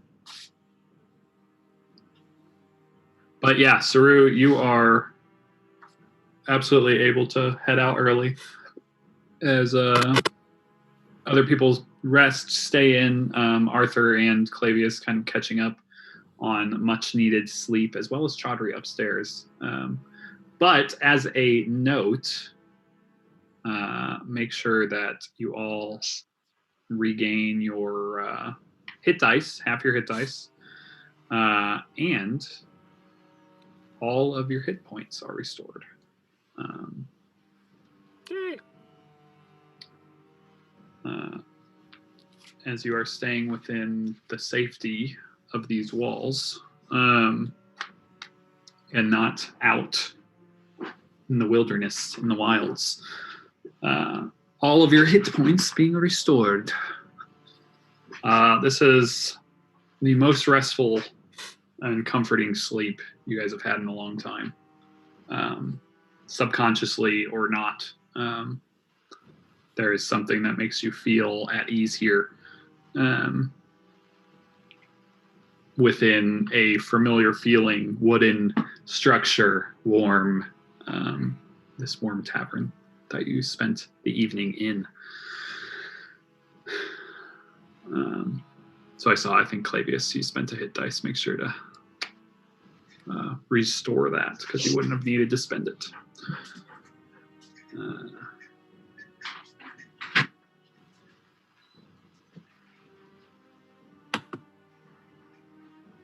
And can I also restore a 19 armor class? Or am I restoring a 13 armor class? Or a 21 armor class? AC 30, Clavius. Just because. Like Pathfinder now? Yeah, just because I really. For the next day, since there won't be any fights.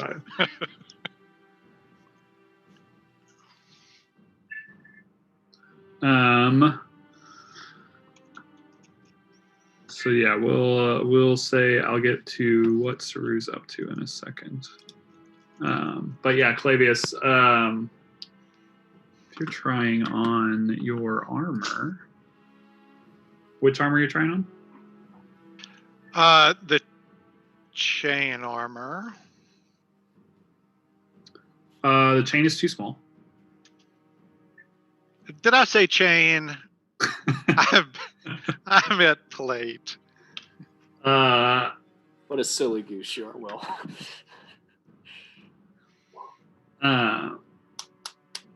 Surprisingly,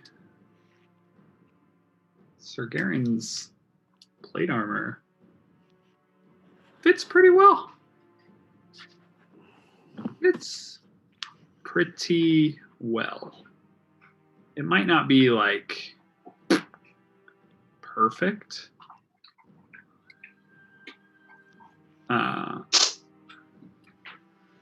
But it's it fits.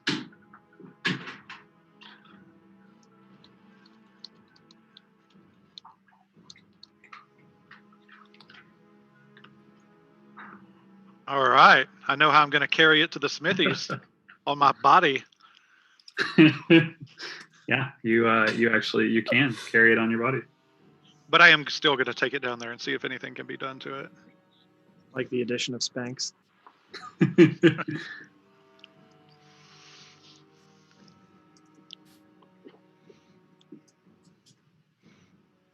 I felt like for the last 2 months that as soon as that fits, we're about to fight something that hits really hard, and this is just the way to make it fair. The armor fitting is the canary at the coal mine. Yeah. The benevolence of the DM will soon come with downside. Yeah, well, it always. If I'm gonna have some people with that high of AC, I'm gonna have to murder you all brutally with people with plus 20s to hit. It's only fair. It's only fair. Only fair. All right, so Ceru sneaking out a little early. What are you trying to do I'm before basically the rest just of the party gets up? venturing around, seeing if anybody around town looks like they would just have a conversation, and if they do, great. If not,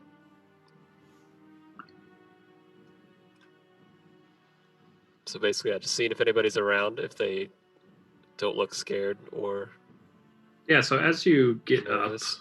this morning, walking around, you actually see that there is some amount of people out.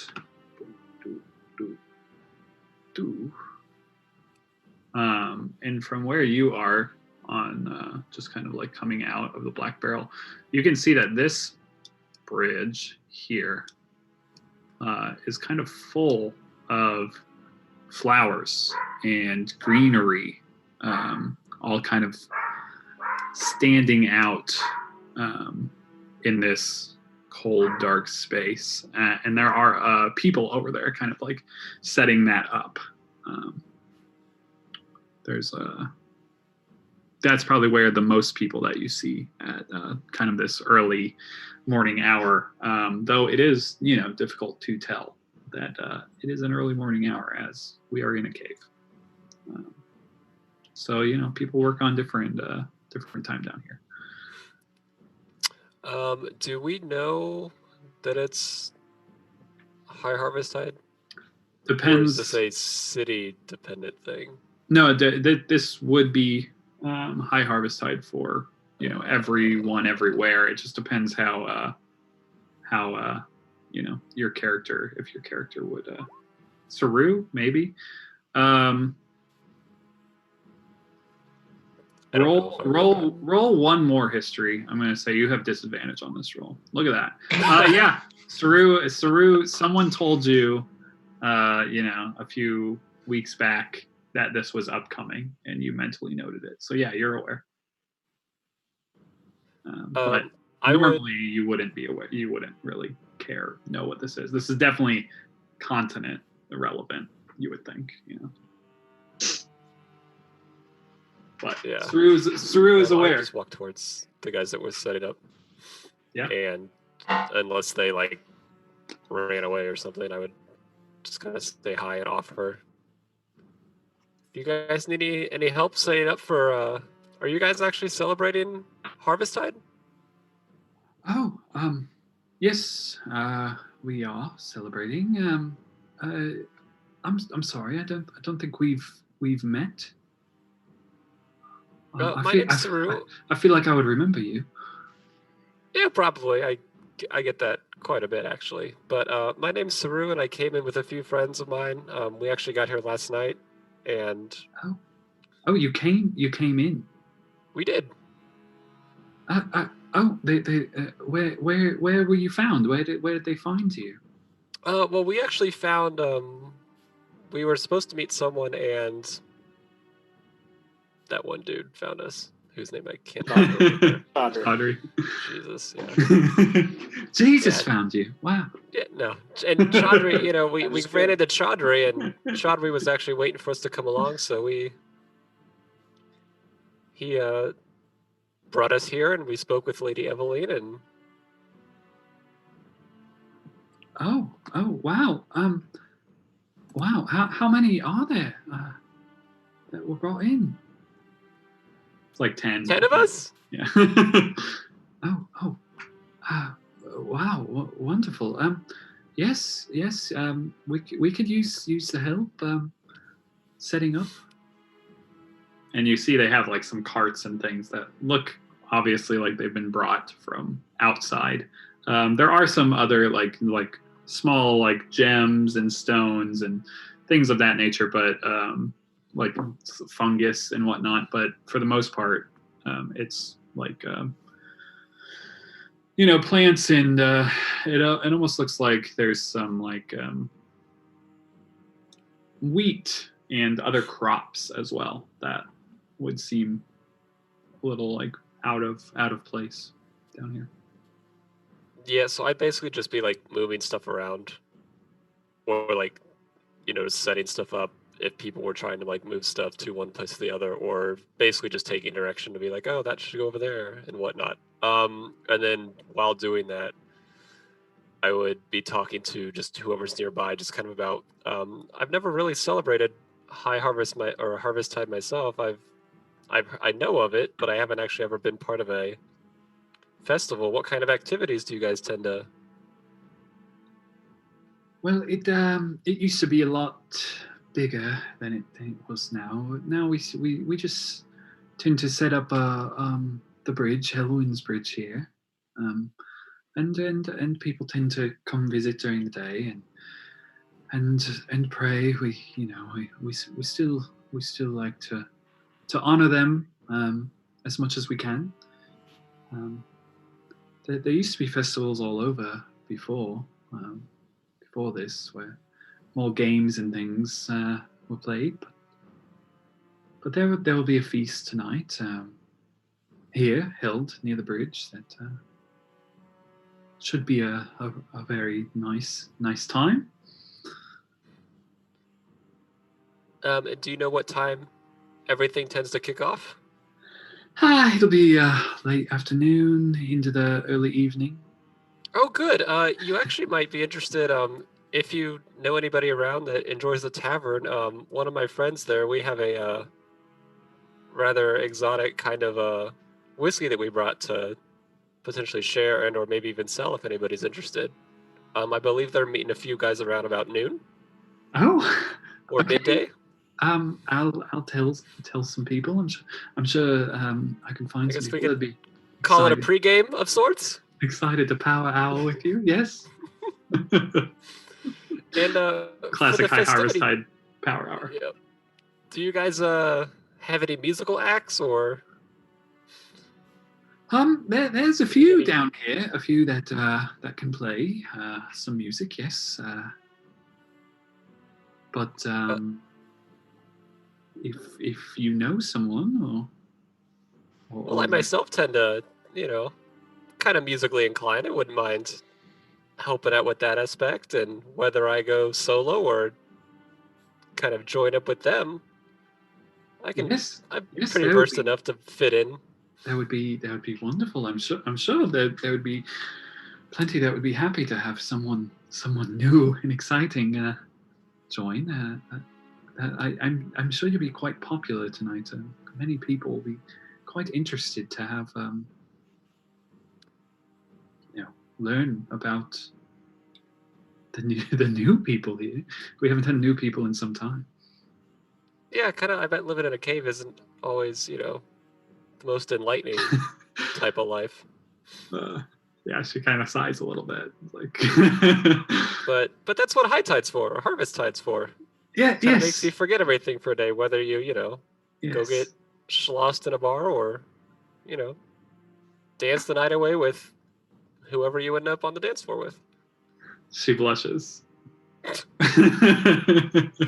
Played the drop for the cat, but not for that. Yeah, I can't play it now. It's ruined. Yeah, could I do it myself? Hey. Drop myself? Is that like a that's what she said to your own comment? Yeah, that was good. I mean, that's literally what I'm doing all the time, so it's totally fine.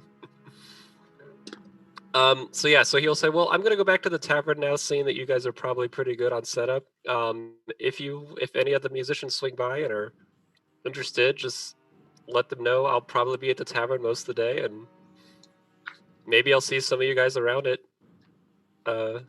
midday. And if not, I'll certainly see you guys tonight at the festival." Nice. Yeah, she's very happy. And yeah, so it probably like an hour or two passed by, and over that period of time, you guys would have started to move probably at the old place. The elves, running circles around all of our human lives. Been up for a while, but the rest of you. So we've kind of got some time here where I know that some people want to accomplish some things. So we'll go about doing some of that, but then otherwise, if you're not like looking like fully to like going to a specific place or learning about a specific thing here, think about kind of what you want your character to be doing, because technically we may have a period of downtime. It just kind of depends what we're going to do, and how downtime is going to kind of work is the more downtime you have, the more time you have to accomplish certain things. Those of you that work on potions, work on wood carving and whatnot, it'll end up just being like an accelerated process for some of the things that you're already doing, depending on how much time that we're going to spend here. Obviously, we can keep role playing some things out, little things that are happening throughout the days, but we also want to keep everything kind of moving. So just keep that in mind as we're like coming into this, like how much time, I don't know, you guys want to stay here. You've been offered to stay here as long as you need. And also, it seems the lady has something that she wants to ask you. Whether that is something that you guys are interested in, it's to be found out, obviously. But it's just like I'm trying to get a feel for like what you guys want, like how long you guys want to stay and stuff like that. I would do two things. One, which I probably should have done before I went out on the town, is I would briefly talk to Steven just for a second, away from Clavius. And then two, I would tell the group once they're all awake that I basically invited them all to the festival, and or that people may or may not be coming to the bar for a power hour at midday. Yeah, so you probably could have caught Steven on the way out. Basically, I just asked you if you had by chance finished the thing for Clavius that I had asked. Just about, actually. I was planning on finishing that today. Well, that's fantastic. If by chance you have it finished by this afternoon or this evening, it might come in handy. But if not, that's okay. Like I said, no rush. It's not terribly important, but no, I can definitely have that something fun for you, Ceru.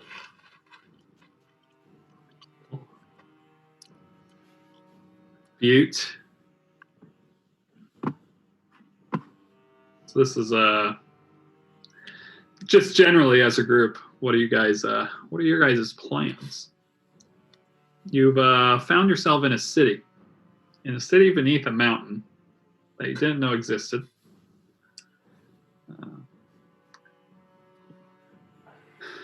And you're comfortable, more comfortable than you've been in a while. It feels a little safe. There's obviously things to worry about, but what are your guys' feelings as a group? Do you think we, as a group, ever have a conversation of like, when we go out, are we going out in battle buddy system? Are we going out collectively? Do we have check-in times? Is there any sort of, and I'm not trying to force this is just me meta having a conversation. Yeah, I think you can semi-force it as Arthur. Especially after being like, let's not leave the library and split up. Yeah. Arthur's obviously like a little bit, I don't know if on edge is the right word, but you're certainly kind of like, we should still stay together, which Ceru would relatively back you up on. But at the same time, we are kind of in a cave city that seems to be relatively less dangerous than I agree, and not walking from around. So two things from the meta standpoint. The first of which is caves are all the more scary in a fantasy setting, so there's all kind of nasty things that could eat us. Yeah. Caves are but just spooky. more so the second thing. I'm tired of playing a brooding Arthur and having that conversation. So this is more of like a meta. I'm happy to have it, but maybe we can bypass the brooding conversation of like, is there any sort of policy that's established for checking in, etc. Yeah, that's kind of, I agree. I think having a meta conversation right now about like what kind of goes on as the group and what you guys kind of want to go on as a group is a good way to kind of figure this part out. I think, Xerxes would feel pretty strongly that we're in a city, so let's just like chill and, like we should be as if we were in any other city. He plans on just being in the workshop, so, he's not going to have a buddy and wouldn't expect someone just to like chill there with him. He's also not that far away from the tavern, but I think maybe having like a group dinner or something, like, hey, go out, split out, let's come back together at dinner time, check in with everyone, make sure everything's okay. Family dinner, that could be like a nice, basically the Vegas rules of Vegas. You're on your own, but we will pick a rally time just to make sure we don't need to send the cops after you. Though And to split kind the of bill evenly, right? Let's bill evenly. kind of add like a sense of is gravitas is maybe that's the word I'm looking for in this sense. Like from the RP standpoint, we're all in this new world of which we've never seen before nor know anything about, and we've come across this city that we never knew existed, filled with people we never knew were still alive, surrounded by dead things, surrounded by demons that we just to kind of provide context. I just think it's a little bit, there's maybe a little bit more hubris going on, and I don't want to distract and say like like we can just meta safe our way around the city without maybe having the conversation about it. But it just seems like there's a whole lot of hubris within the character sense to just gallivant off. When in reality, maybe all of our characters' minds, from my perception at least, would be like, oh, holy fuck, we just stumbled across this unknown city filled with all these people that we never knew existed.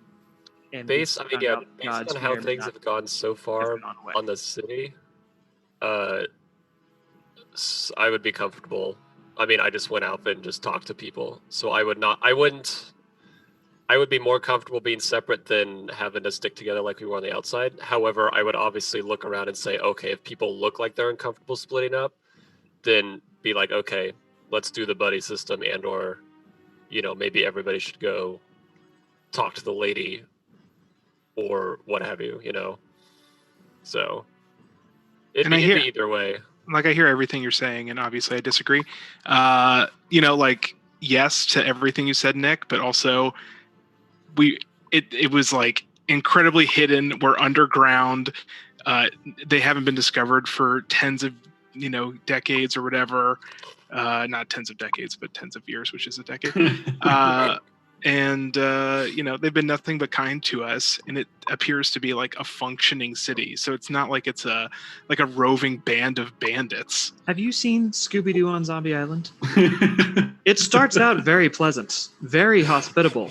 Well, and I know we're doing this half meta, half real, but even would ask, like, how long are we planning on staying here in general? Michael, if we're just staying here for a day, like, I don't think we need to make a huge deal out of this. Whereas if we're wanting to bed down here for 2 weeks, then yeah, let's come up with the family dinner policy or whatever. Because like, where do we want to go from here? I think that's a huge conversation that we'll all have to have and figure out what the. I'm trying to initiate that right now. Yeah, well, I think this would be a good time. It's like morning right before Xerxes takes off.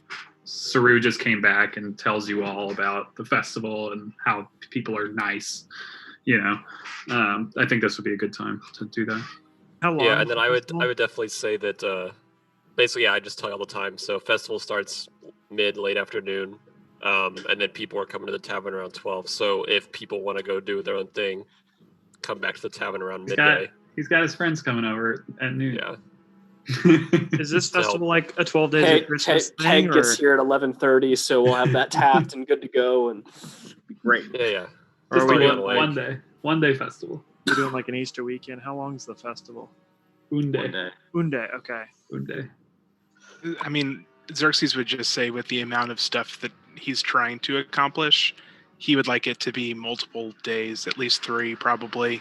I'm not saying we need to stay here for like 2 weeks, but although he'd be down for that.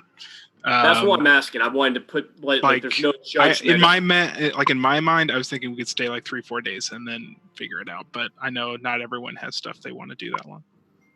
Well, at this point, there's really no rush to do anything. Well, that's why I'm Yeah. bringing up this conversation of like, where do your characters want to go? Arthur is more and more trusting that everything within Mountain Heart has gone to shit, but also wanting to find out. I mean, obviously, that's a huge hook of something's drawing all of these burnt things to it, but also figure out what happened in the Undercity and if there's ways that are accessible there, whether it be tunnels as an offshoot from this town, or maybe there's accessible ways to the Undercity from other areas of the shadow sets, then he would be down to try to go find that out. That would be Clavius's first thought too. And along with that is finding someone or something that could get them passage into the Undercity. Like, it feels like just showing up and yelling is not going to work. But Well, I mean, we do have to go talk to Lady Eveline again, or she at least wanted to, so that could be potentially As a group, we an don't answer have to a lot of much questions. holding us together in terms of common purpose. And so he's wanting to push forward with the single remaining semblance of common purpose that the group has.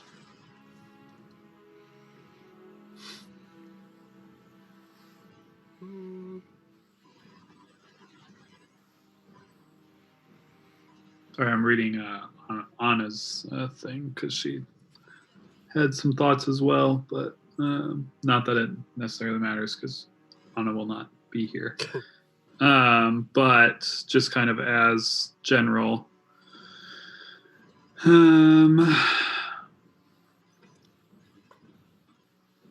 Anna was originally inclined to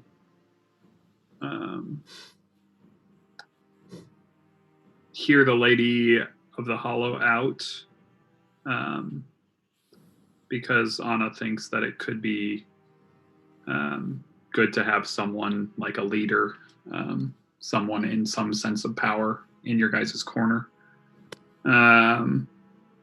Also, she's of the same mind that this place, being hidden for around 30 years, could be one of the safest places for members of your group to stay safe and hidden. But she said that she definitely wants to stick with whatever the group decides to do. But is inclined to hear what the lady may ask of you. That's what she said. What does Arthur want to do? Throw another opinion out there. What? I mean, other than the Mountain Heart, like in like the few hours that we have post sleep, is Arthur wanting to go talk to Lady Eveline, or is he just wanting to be like, stick together and do this? No, Is there eventually anything he on w- his immediate agenda, basically? No, eventually he would. And basically his evolution would transpire of what happens the first day. Does he feel more comfortable? If he feels, it's a bunch of if then statements. If he feels comfortable, then his circle will spread. If that spreads, then he'll make his way to the lady.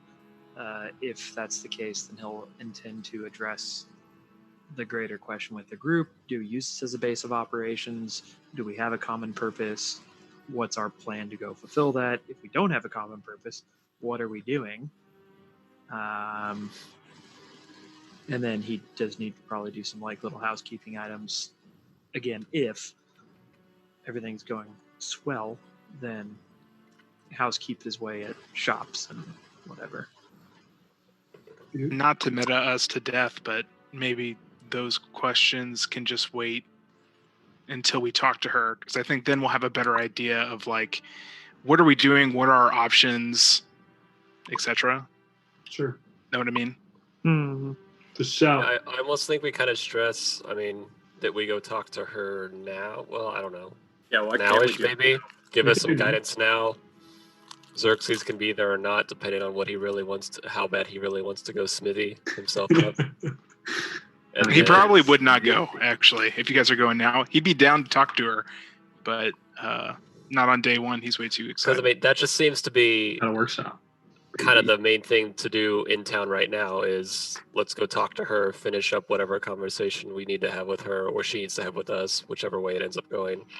And then after that, we can sit around and go, well, let's go get drunk at a tavern, let's go to a festival, and then go adventuring hungover tomorrow. Or whatever. I need that written on a shirt. It's good. Yeah, let's go talk to her now. All right, cool. So you guys drop Xerxes off at the workshop, which Bye. Don't talk to any strange kids. as Eat your Ceru, veggies. as Ceru yells that at you, Xerxes, you're greeted by this half-orc woman who looks relatively hip, as the kids say. Kind of quite buff, and we can get into that later. But you're greeted, and she brings you into the shop. So we got the old man I can't wait to see the old man charm kick in. and the young TikTok teen who's grown up in this cave all her life. Ugh. We'll get into that later. We need to get you both rip-roaring drunk for that conversation.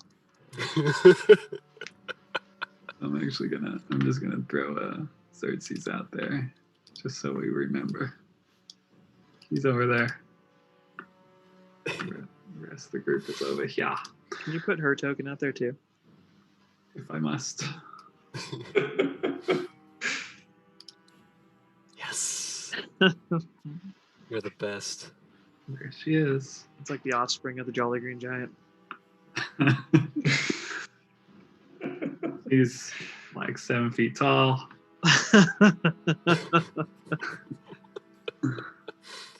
She does not have a bad hip. All right.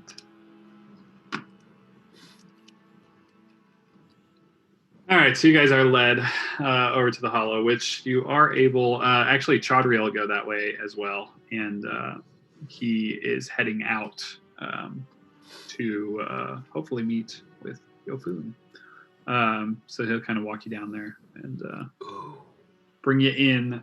You're actually brought into that same room, which you have to wait for about 10 or 15 minutes before she will join you. For shits and gigs, give you her one more time so we all see how cool she looks. She walks in, not wearing that breastplate anymore, just in general robes of like blue, kind of dress robes, nothing too fancy. Good morning. I hope you all had a good sleep. Welcome. Seems we are missing a few of you. Borseal definitely did not come. Sarah probably did, but Borseal did not come. He stayed back, went to the bookstore to go hang out.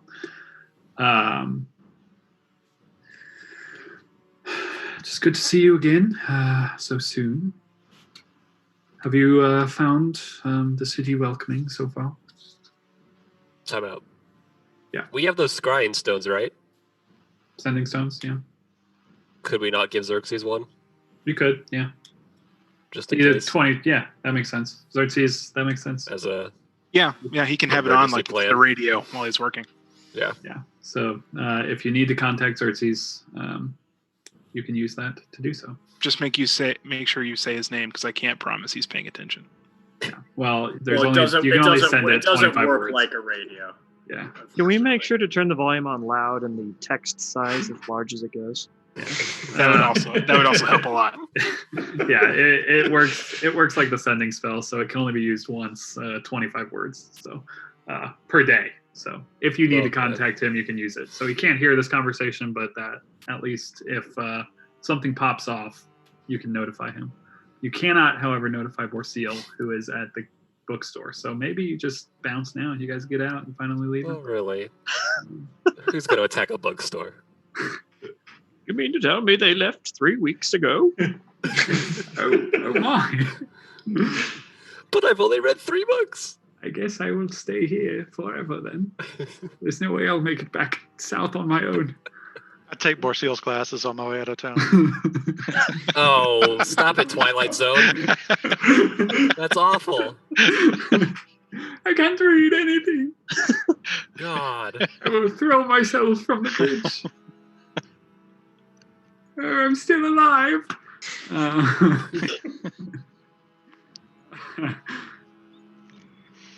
So, Xerxes has the sending stone. Yeah. Boom. Xerxes has one, someone else has the other. I don't remember. I think Steven had it, maybe. They're not in attunement, so it's fine. I think Steven has it.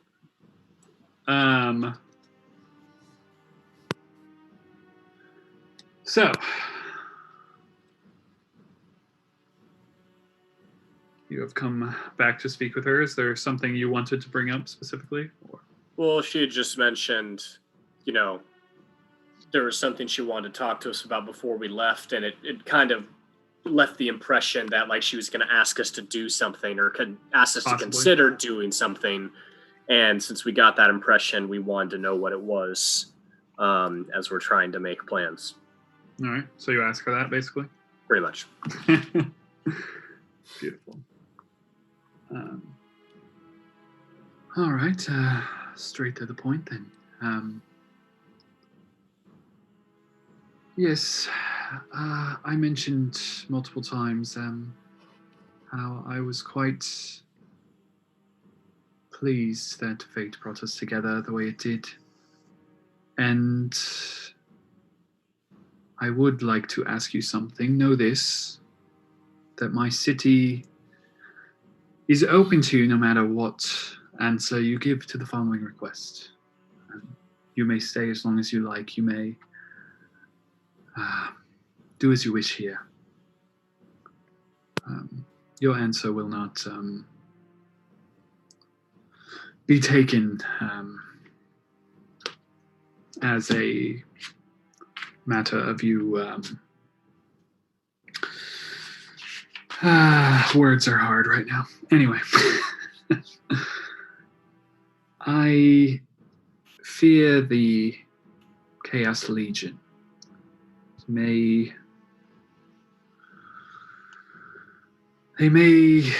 retaliate against us in some way for what has happened at the tower. You said that they had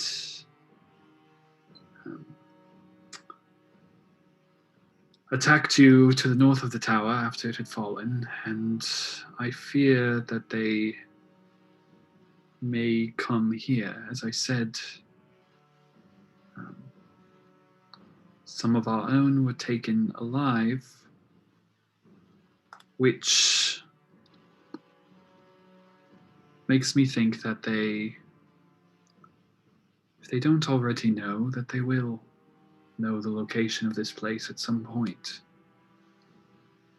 once they draw it from those they have taken. If they don't already know it, that is. My hope is, of course, that the blow that you dealt at Bray has weakened them. And by destroying the demons of Bray, may have destroyed demons elsewhere. I'm not sure how it works, of course. What I will ask you is this, is what would it take of me in return for you to remove the roots that may still remain. To confront those that hide to the south. To learn about this Volmer. To find him, and if it is possible, to defeat him before they can attempt to take those who live here in this city.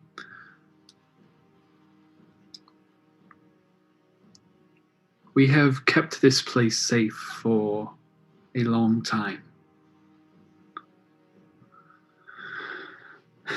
But I fear that judgment is coming from the south. And I hope that fate has brought you here for a reason. And I hope that that reason may be to defend us in some way or another.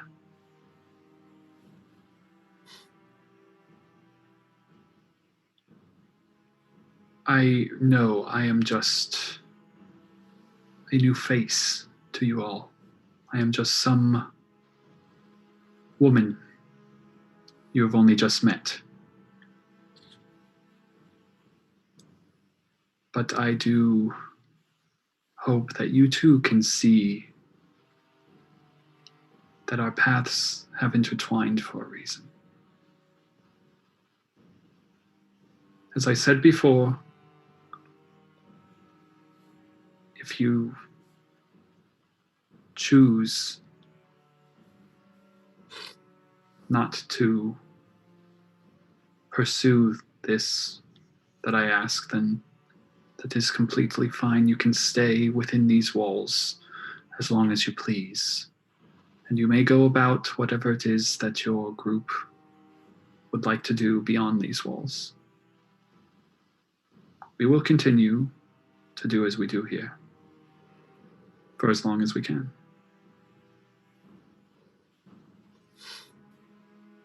Well, I'm we thankful didn't that you go- have... You're fine, go ahead. Oh, I'm I thought you thankful. were done. I'm thankful that you have heard me and have listened to what I ask, and I hope that you will at least think on it. Well, I mean, we did go attack a demon-filled tower just because the dragon told us so this wouldn't be the first time we kind of went out of our way.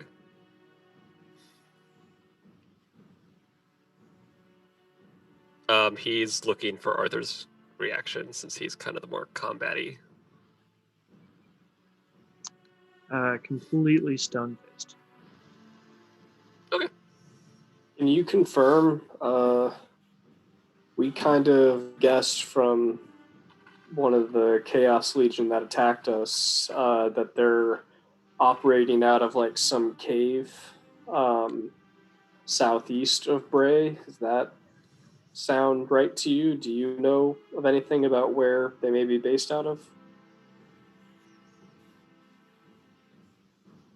We do not. We've heard that he resides near Bray, but a cave we are not aware of. Is this somewhere that you have seen, that you know of? Are you familiar with the Mektalas? I am, yes. They're kind of a winding, intertwining cave system. The cave that we stumbled across may be part of that system, but not sure. It was near the Skoltad of the rivers. The convergence. You mean that creepy cave where we heard those creepy voices? It's part, or could be part, of a greater system outside the city known as the Mektalas. Yes, I explored those when I was a young girl. um, that would be something. You can see her just kind of like looking into her mind, it seems. It would be a pretty perfect spot to run an operation out of if one were to want to do so. Far from the prying eyes of the skies and close enough to the roads to monitor them and attack at will. Yes, they are a quite mess of caves. And they go quite a long way, interconnecting all beneath almost to Bray itself, I would presume. Connect Bray, the Lamnak, the Skulltad, everything in that region. If only Bolsi will here to roll out the map.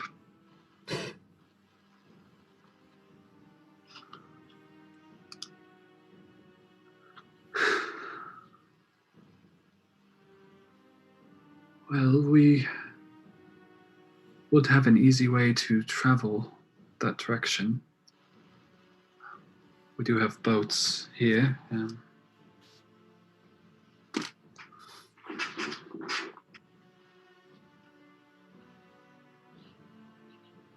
Yeah, is the water the only entrance into this city? I.e., do you have a contingency plan for if they do attack?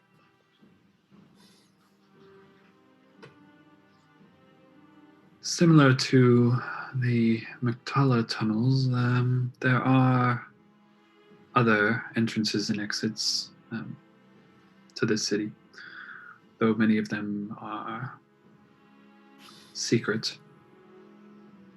And you recall, even though the way you came in, like as you came into that bigger lake area, there were multiple tunnels, kind of like entrances behind you near the waterfall. So it's very, likely that these intertwining cave tunnels that led to this place, though you were blindfolded as you came in, there are multiple passages at least.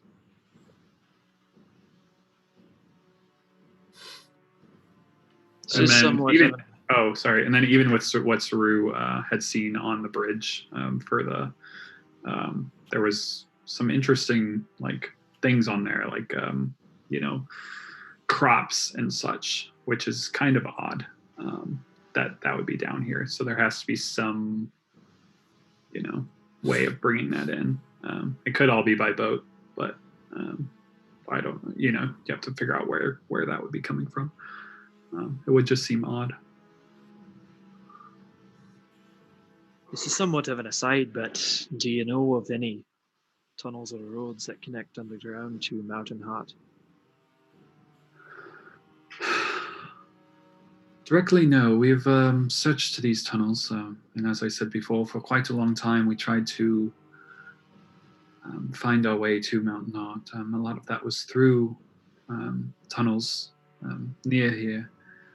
This being a dwarven stronghold, we presume that it is somewhere connected to Mountain Heart, but we have not been able to find a way. Are there any dwarves here? Any dwarves at all here? There are dwarves here, yes. Any that have ties? None from the city of Mountain Heart, no.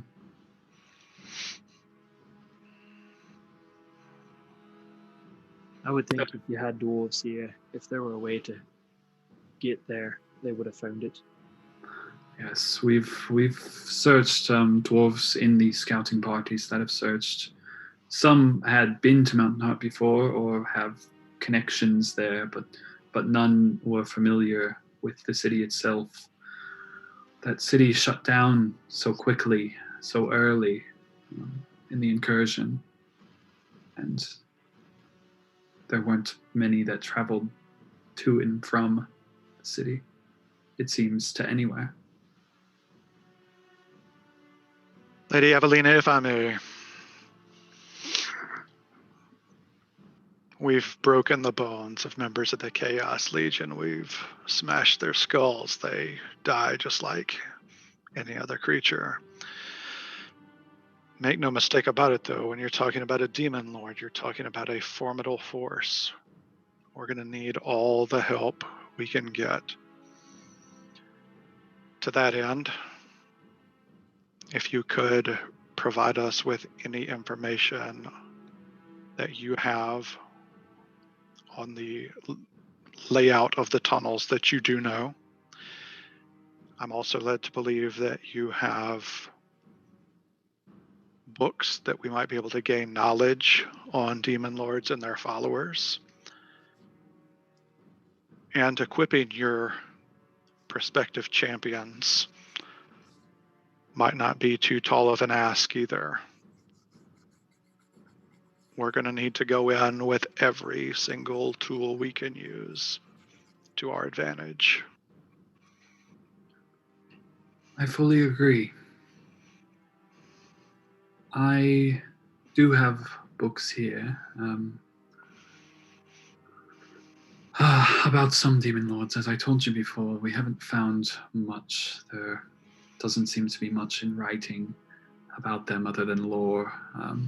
Things, accounts by those who may or may not know anything.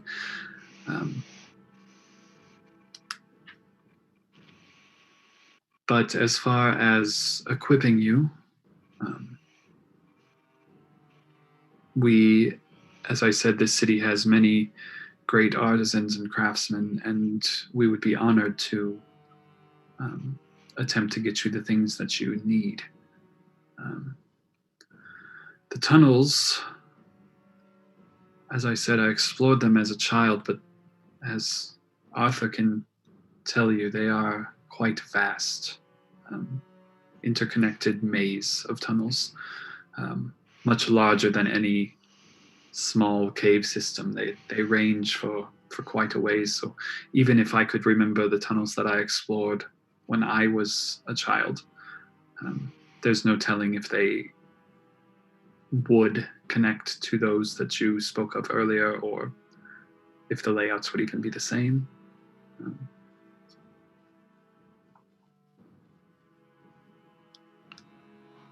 Would you have someone bring the books to the tavern, or should we take them now? Yes, I'll have someone bring them to the tavern. We'll collect all that we have on demons, demon lords, and of the abyss. Then I think the only order of business left is being so kind as to mark the map with any places that might help us along our way. I really wish that the map was here, but it seems Borseal is in another castle.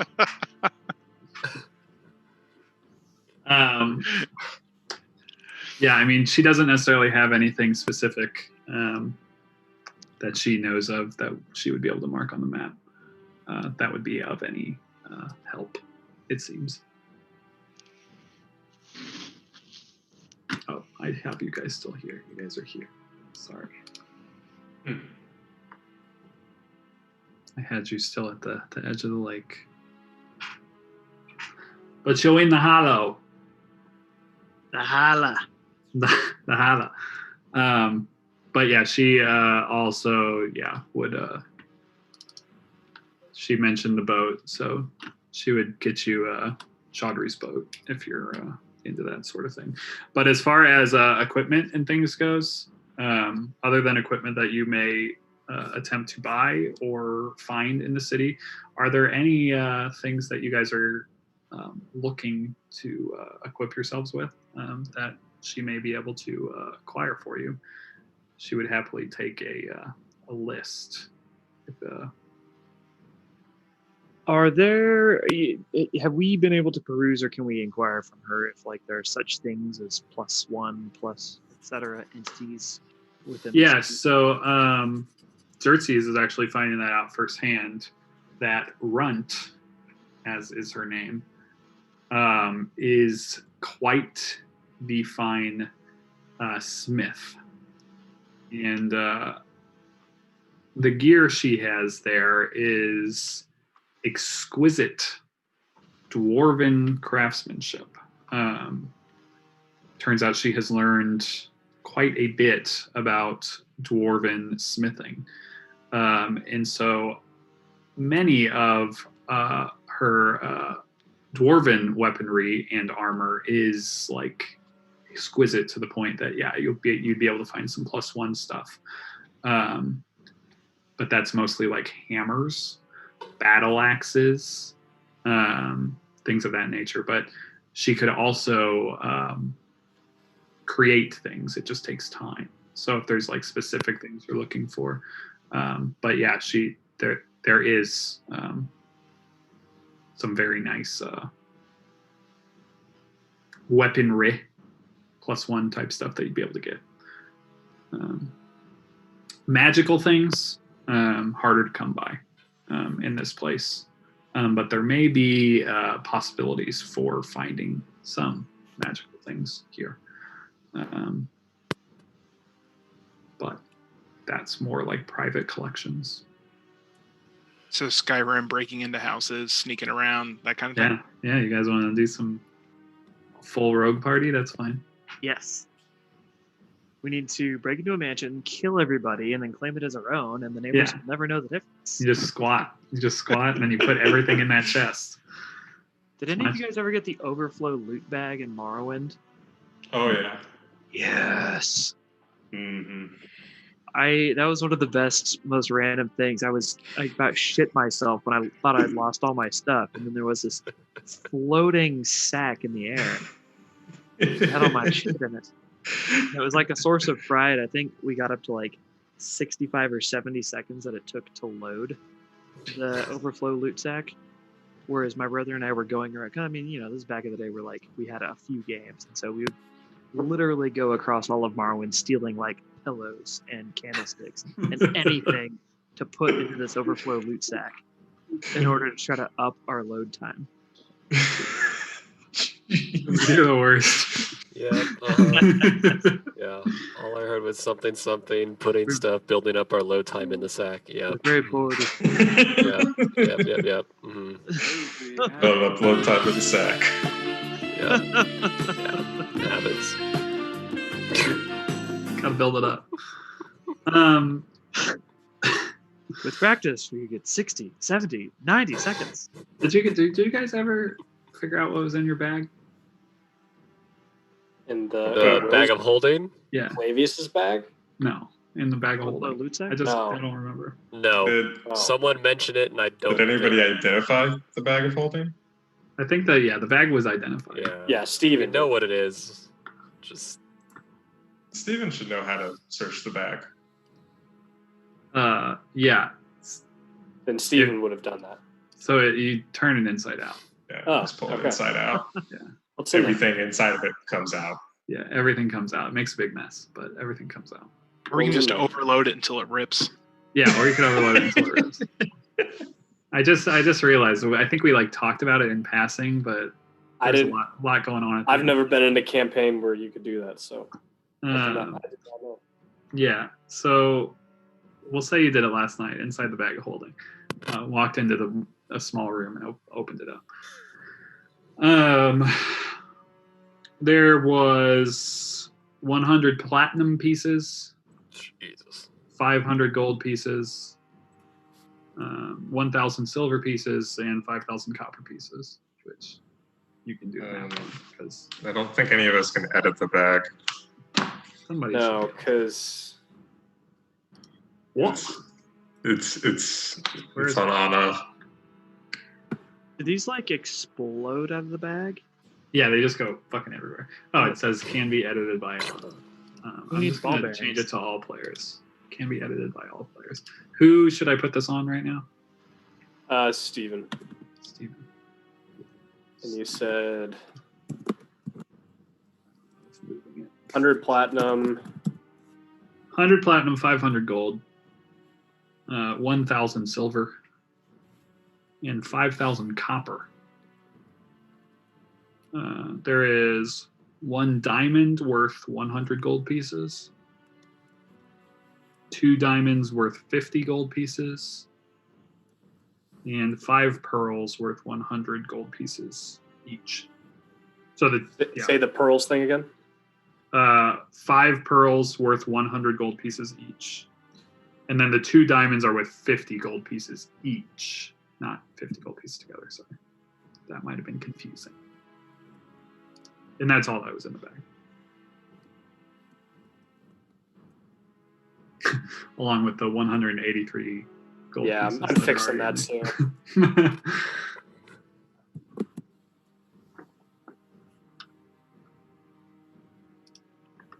And I don't really think you need to worry about the weights of gold pieces.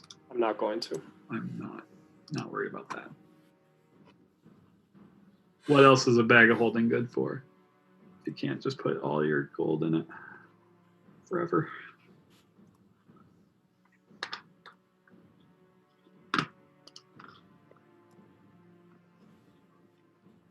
I was literally about to ask about that, Michael, and that's funny that that was in there.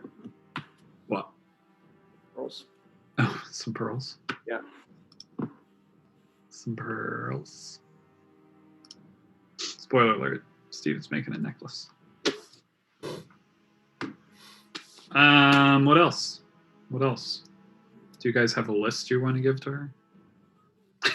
See if she can collect anything? I think the biggest thing would just be, well, if we're going after demons, should we have some anti-demon stuff? Or at least have some planned methods of going against them. Like a spray? But Like an aerosol? It's actually just Demon be gone. Axe body spray. They I hate mean, it. Hornet spray is basically a demon spray, 20 feet. Close enough. Kosher salt. Yeah, you can't throw that very far. You can spin it in a circle. Make a ring and you save yourself. Watch everyone else die brutal deaths. You shall not pass. Ring of salt. Great flavoring in a pinch. True. Literally. I think the main thing is like healing kits, Beautiful. aside from just other general restock stuff.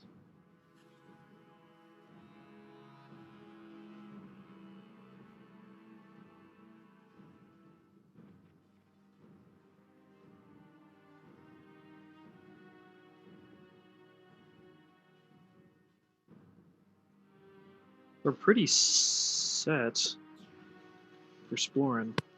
I mean, yeah. I think it's kind of just like, Pretty self-sufficient.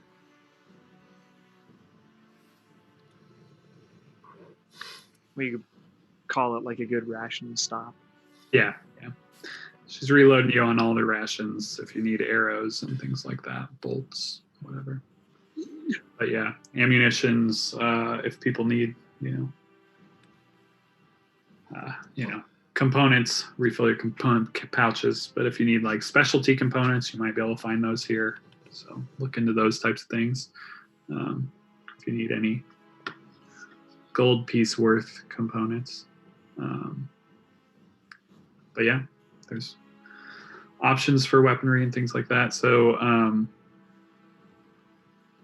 I mean, we can basically say that you'll at least have 1 day of downtime. Just depends how much more time you want to spend here. Other than that, 1 day. Xerxes feels like he could accomplish a few things in a few days. So if you're okay with that, and she's not rushing you to go about this, though she does feel some sense of looming. Like she is a bit afraid that something is going to happen far as since the tower has been felled. Yeah, Ceru would definitely want to see if what's his face comes back Yofun. with any Yofun. Well, yeah, that and Shadri. yeah, that guy. Yeah.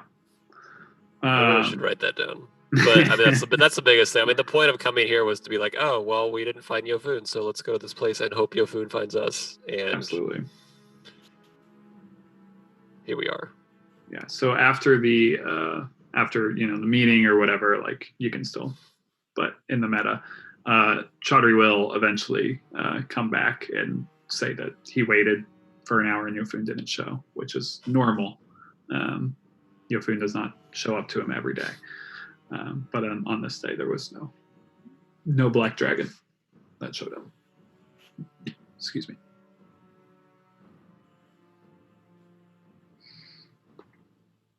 On this day, at least, there was no black dragon. There be no dragons here.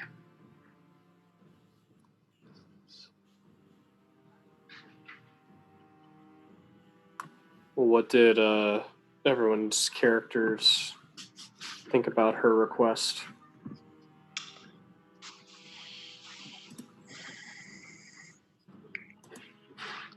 This will be the few hours you have before the great power hour begins. Arthur's eating a loaf of bread, drinking Smart. Flavius The is pizza, giving the blood. burgers. Oh God. He's ready to get wasted. No, Jesus. both arms. Both arms. Oh my god. I've done that before. It's awful. Another Never card. do that Isabel's again. Isabel's looking at him like, oh God, here we go, damn it. Gods, don't fail me now. Oh wait. Isabel's getting banana bags ready on the side, like just ready, like, oh no. Isabel stock up on Excedrin and ibuprofen and Get that drip going. Gatorade. So, yeah, All that good stuff. Just throwing Pedialyte at Clavius. Drink this! Eh. So what do we think of her request? I'm not opposed to it. I mean, I think it's a valid request, especially since we already destroyed a tower. But at the same time, it's kind of not our primary goal at the moment. I mean, I don't know. Are we still trying to get up to Mountain Heart? Looking at Arthur mainly, but just kind of because the more and more we hear Mountain Heart, the more and more we find that people just keep saying it's overrun, kind of just like Bray was.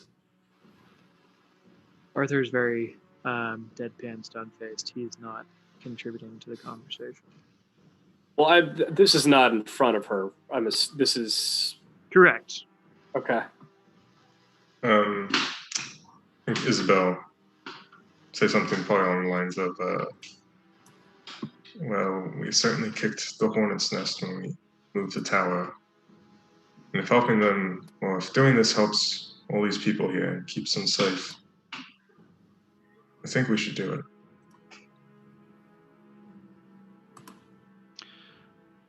I would rather be predator than prey. They've already said they're coming for us.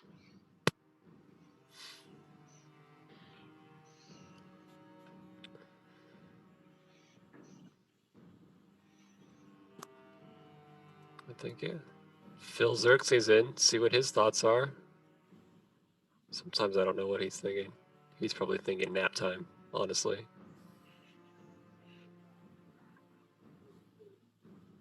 Arthur? I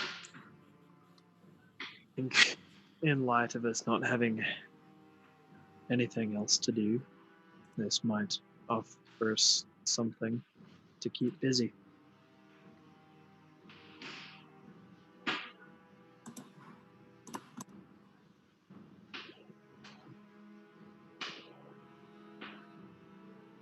Well, I mean, I think we still, we're probably not going to do it in a day. So it's really just a matter of, do we do it before we go to Mountain Heart or after?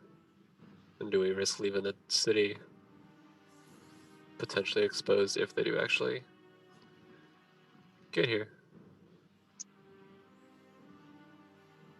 It's going to require quite a bit. We did not have any idea how big of a task that was just asked of us. We did not know their numbers or their reasonings or their fanaticism or lack thereof. We didn't know anything about them, and we've been asked to put the threats to bed. We didn't know if it'll take a day, a week, a month, or a year. We've got nothing to go on and no support behind us. It's us going into the Dragon's Den once more. And while I support it, we don't know what we're doing with it.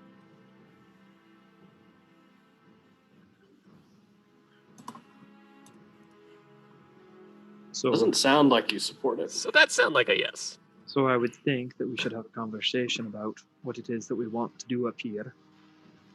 Because it's going to be, in my opinion, no short thing that we do.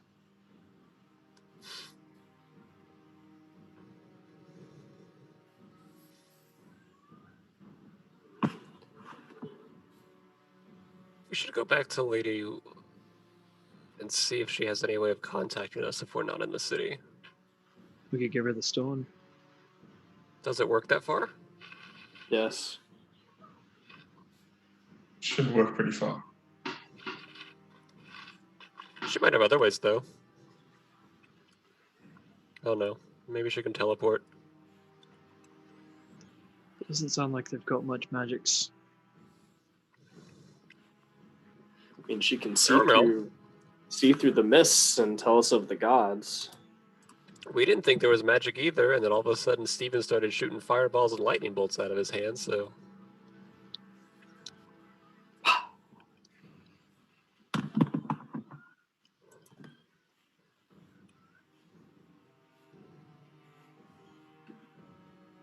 But anyway, maybe we should talk about this tomorrow. And just enjoy the festival tonight. We've been through a lot of stress. One afternoon or evening won't kill us. It was a total death flag. What's the worst that can happen? Should I keep going? He said it. He said it. Roll for initiative.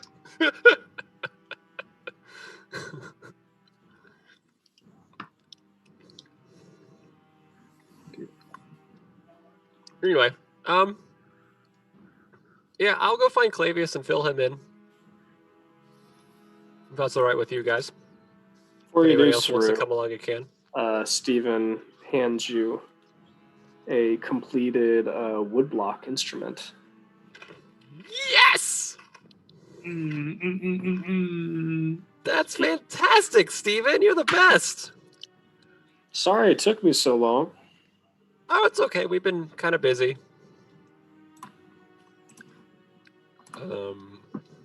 Back up to 5 bottle caps. Wow. Wow. You guys don't need any magic items. You got 5 bottle caps in Steven's pocket. I'm running out of. I need more PQL things, Michael. Yeah. I think I actually have For real. a lot of bottle caps too. Yeah, me and Steven are just gonna rock the bottle caps. Mhm.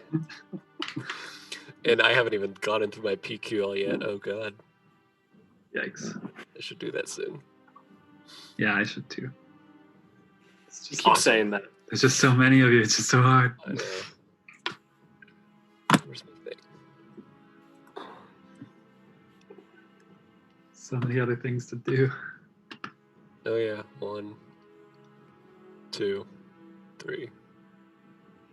Well, I think it only makes sense that if us being here puts them in harm of the Chaos Legion, you know, we should try and help them if we can.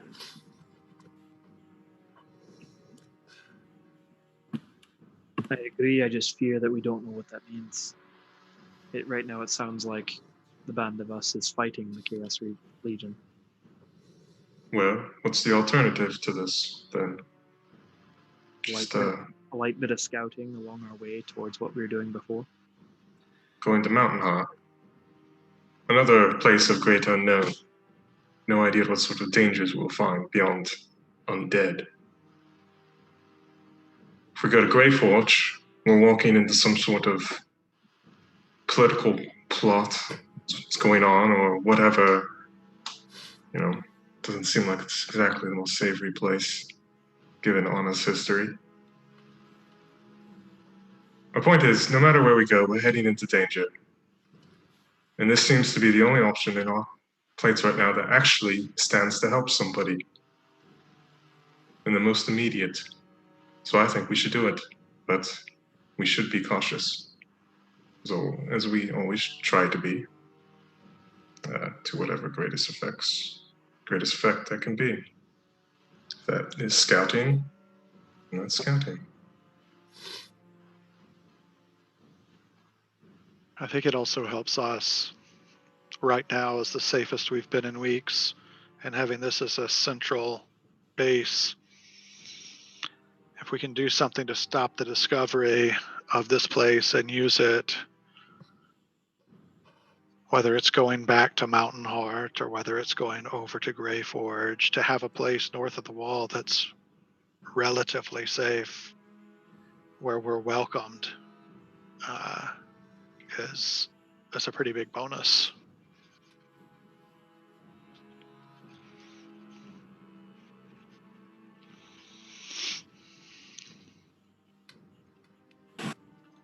Sounds like we're decided then.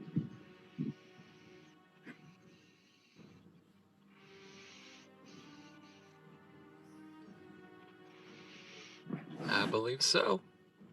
So how many days do we want to stay here? Xerxes, you asked for three to 4 days. Yeah, Xerxes, you'll be brought back into this conversation later, so feel free to chime in, like you already know all of this. Yeah. Oh, okay. Yeah, I was saying 3 or 4 days. Also, he's totally in for gallivanting. He would share the same sentiments as Isabel. Not to mention, didn't these people try and take down 2 of our own? Yes. So, Yeah. I think we need to strike first, take all their oil. Wait a second, I think this is a different conversation. Ensure they're free and fair elections. They said they had weapons down there. They said they had weapons. Good. Hey, you just need some sort of MacGuffin. They have more than they're allowed to have, though. That's Yeah. the question. They have very bad weapons. I say we take out 2 or 3 of them and then say, mission accomplished. Mission accomplished. We install our own puppet leader of the Chaos Legion. Or actually, let's just sell weapons to the Chaos sides. crew. Yeah. I was thinking earlier when we were talking, or I think when Michael was doing his monologue with the lady, and I was like, I've never wanted to play Welby so bad right now. I bet. Still could. Trying to be like, Maybe he exists somewhere in this world. I'm gonna take over. Well, theoretically, if Gildor and Torgon exist, So you're saying there's a chance. there's always a chance. Battle for the Celestial Throne. Who knows?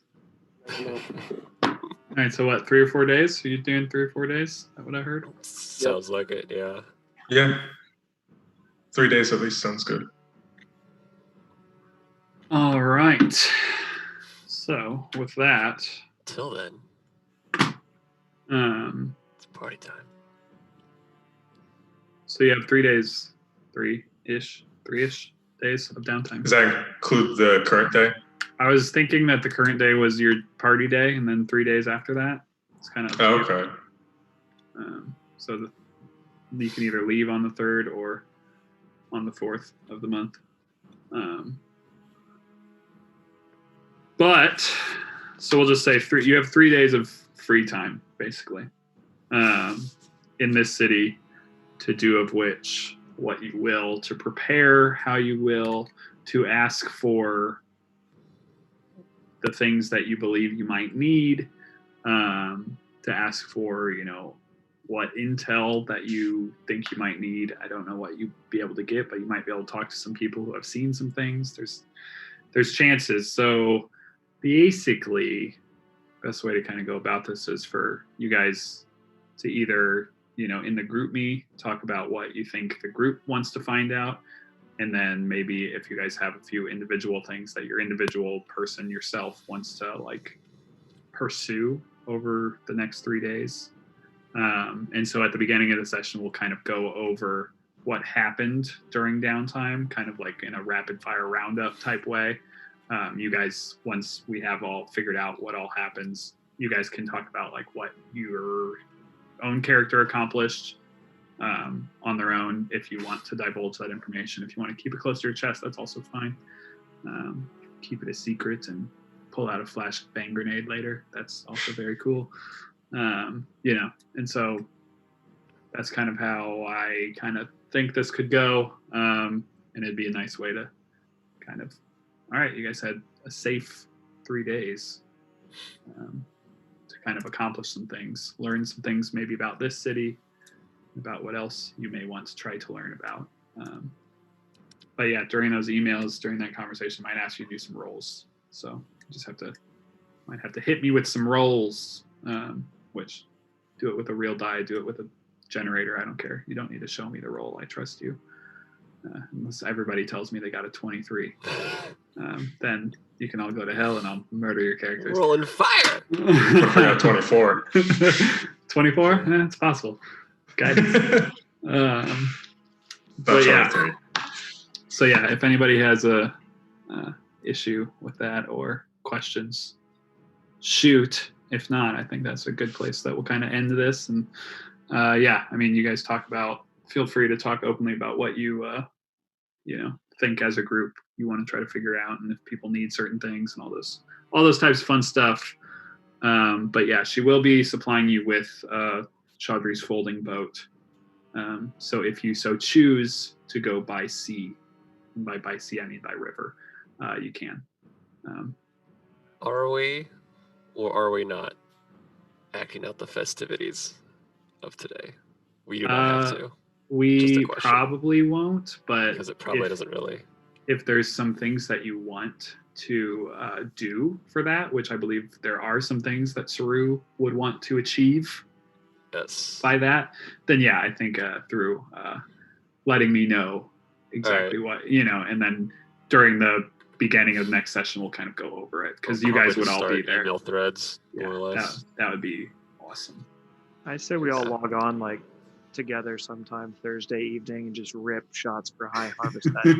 That would be. We could play again this week. I'm very open to it. Constitution saving throws, classic. That'd be fun. Die roll. If you fail, shot. Xerxes isn't going to have a conversation with the TikTok star? No, that'll also happen too.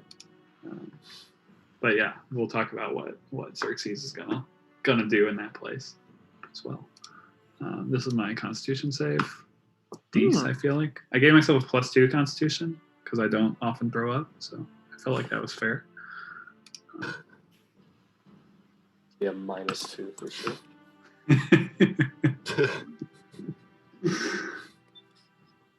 Oh god.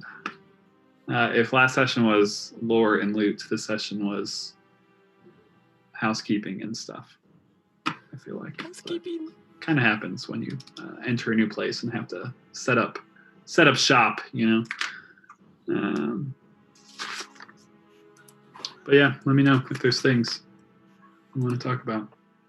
Don't need to go to bed yet. I just figured it's kind of an easy place to kind of close the book on it tonight. We don't have to go to bed, but we can't stay here. Well, you can. I'm not going anywhere right now. But if you want to talk to me about anything now, you feel free. You can. But as far as the session goes, I think that's where we'll pull the plug on it. Just makes the most sense. Yeah, that's for our streamers, for our viewers. They don't need to see anything else. They want to see us ripping shots. Yeah, they do. They do want that. That's the song I was fucking looking for earlier. Damn it. Oh. There it is now.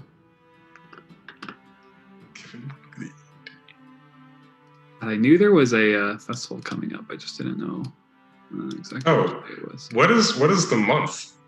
for this? It didn't. It'll be so this like happens right in between, I believe. When I hit advance the day, depends the date.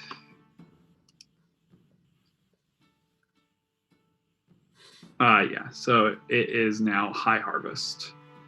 The next day is the first of High Harvest. Okay, so this is that was like some special day outside of the month. Yep, it's like happens right at the end of the previous. This is so even though this is not technically right, I'll show you the calendar just so you can see it. So High Harvest, still of Heliac. It's because that's basically like seasons. Gotcha. I have them all written down somewhere, but that's on a long lost piece of paper. They're all in the calendar API though that I had to set up. Let me see where they all are. It's a bit of lore that's not in the well, the days.